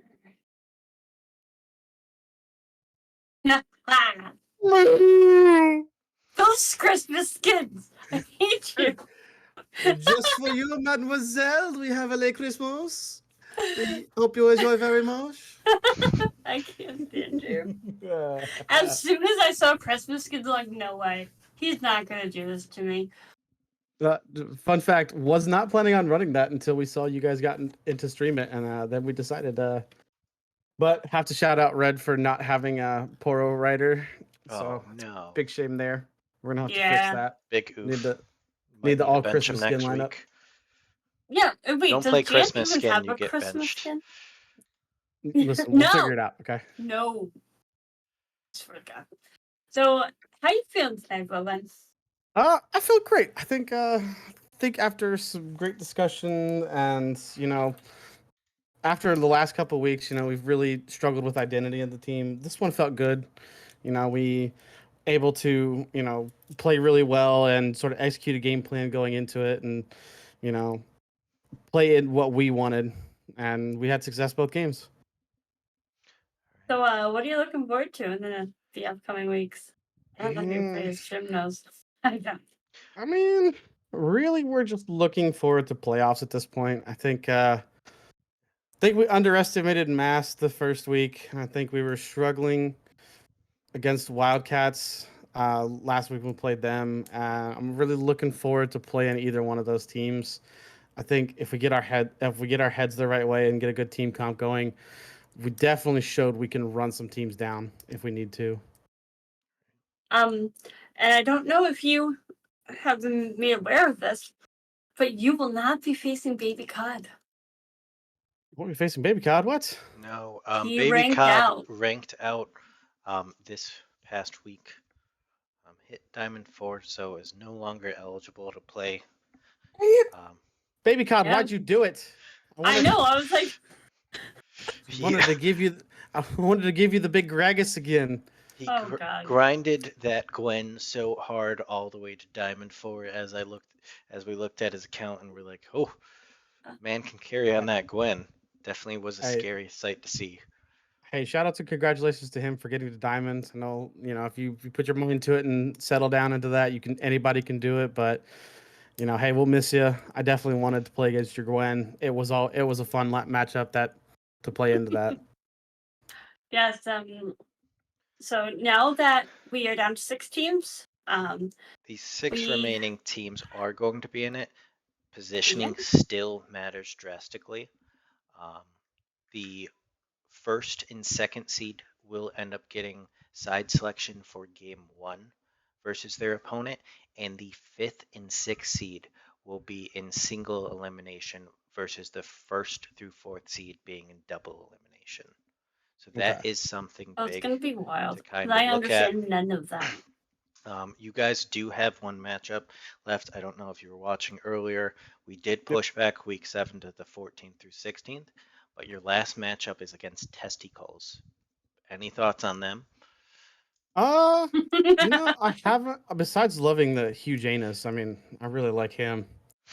Shout outs to Hugh. You're my favorite place to cuddle up and cozy up in. Just saying. Oof, gets me all hot and um, bothered. I But I have one request. When he throws the spit handshake out as he does in every ticket, I'm expecting something even worse in return. Yeah. ooh, ooh, I get Definitely a it. character in those chats. Oh, he Oh, is. He's I'm looking forward to it. I love characters. so, I mean, you are one yourself, so I deny that statement. okay. How long I'm have I known you? Let's go. I'm a cow, not a character. Oh, okay.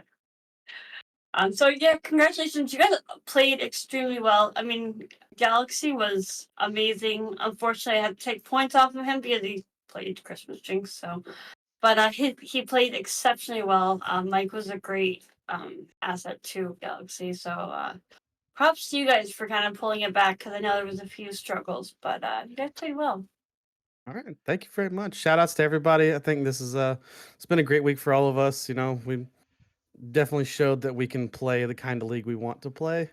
We just have to not be, and maybe not doubt ourselves so much, but just sort of pick the right tools to make that successful. And I think this week we really showed that we can do that. Absolutely. We look forward to seeing you guys in playoffs. And thanks for joining us tonight. We really appreciate it. Thank you. And thank you everyone for tuning in to the 4 games that we had. Unfortunately, we didn't have 5 because we did miss game 1 of Argonauts versus Chocolate Thunder, but that will be all of us. Um, from I can speak tonight, apparently. English is hard. Yeah, that'll be it from us tonight. And thank you, and have a nice night.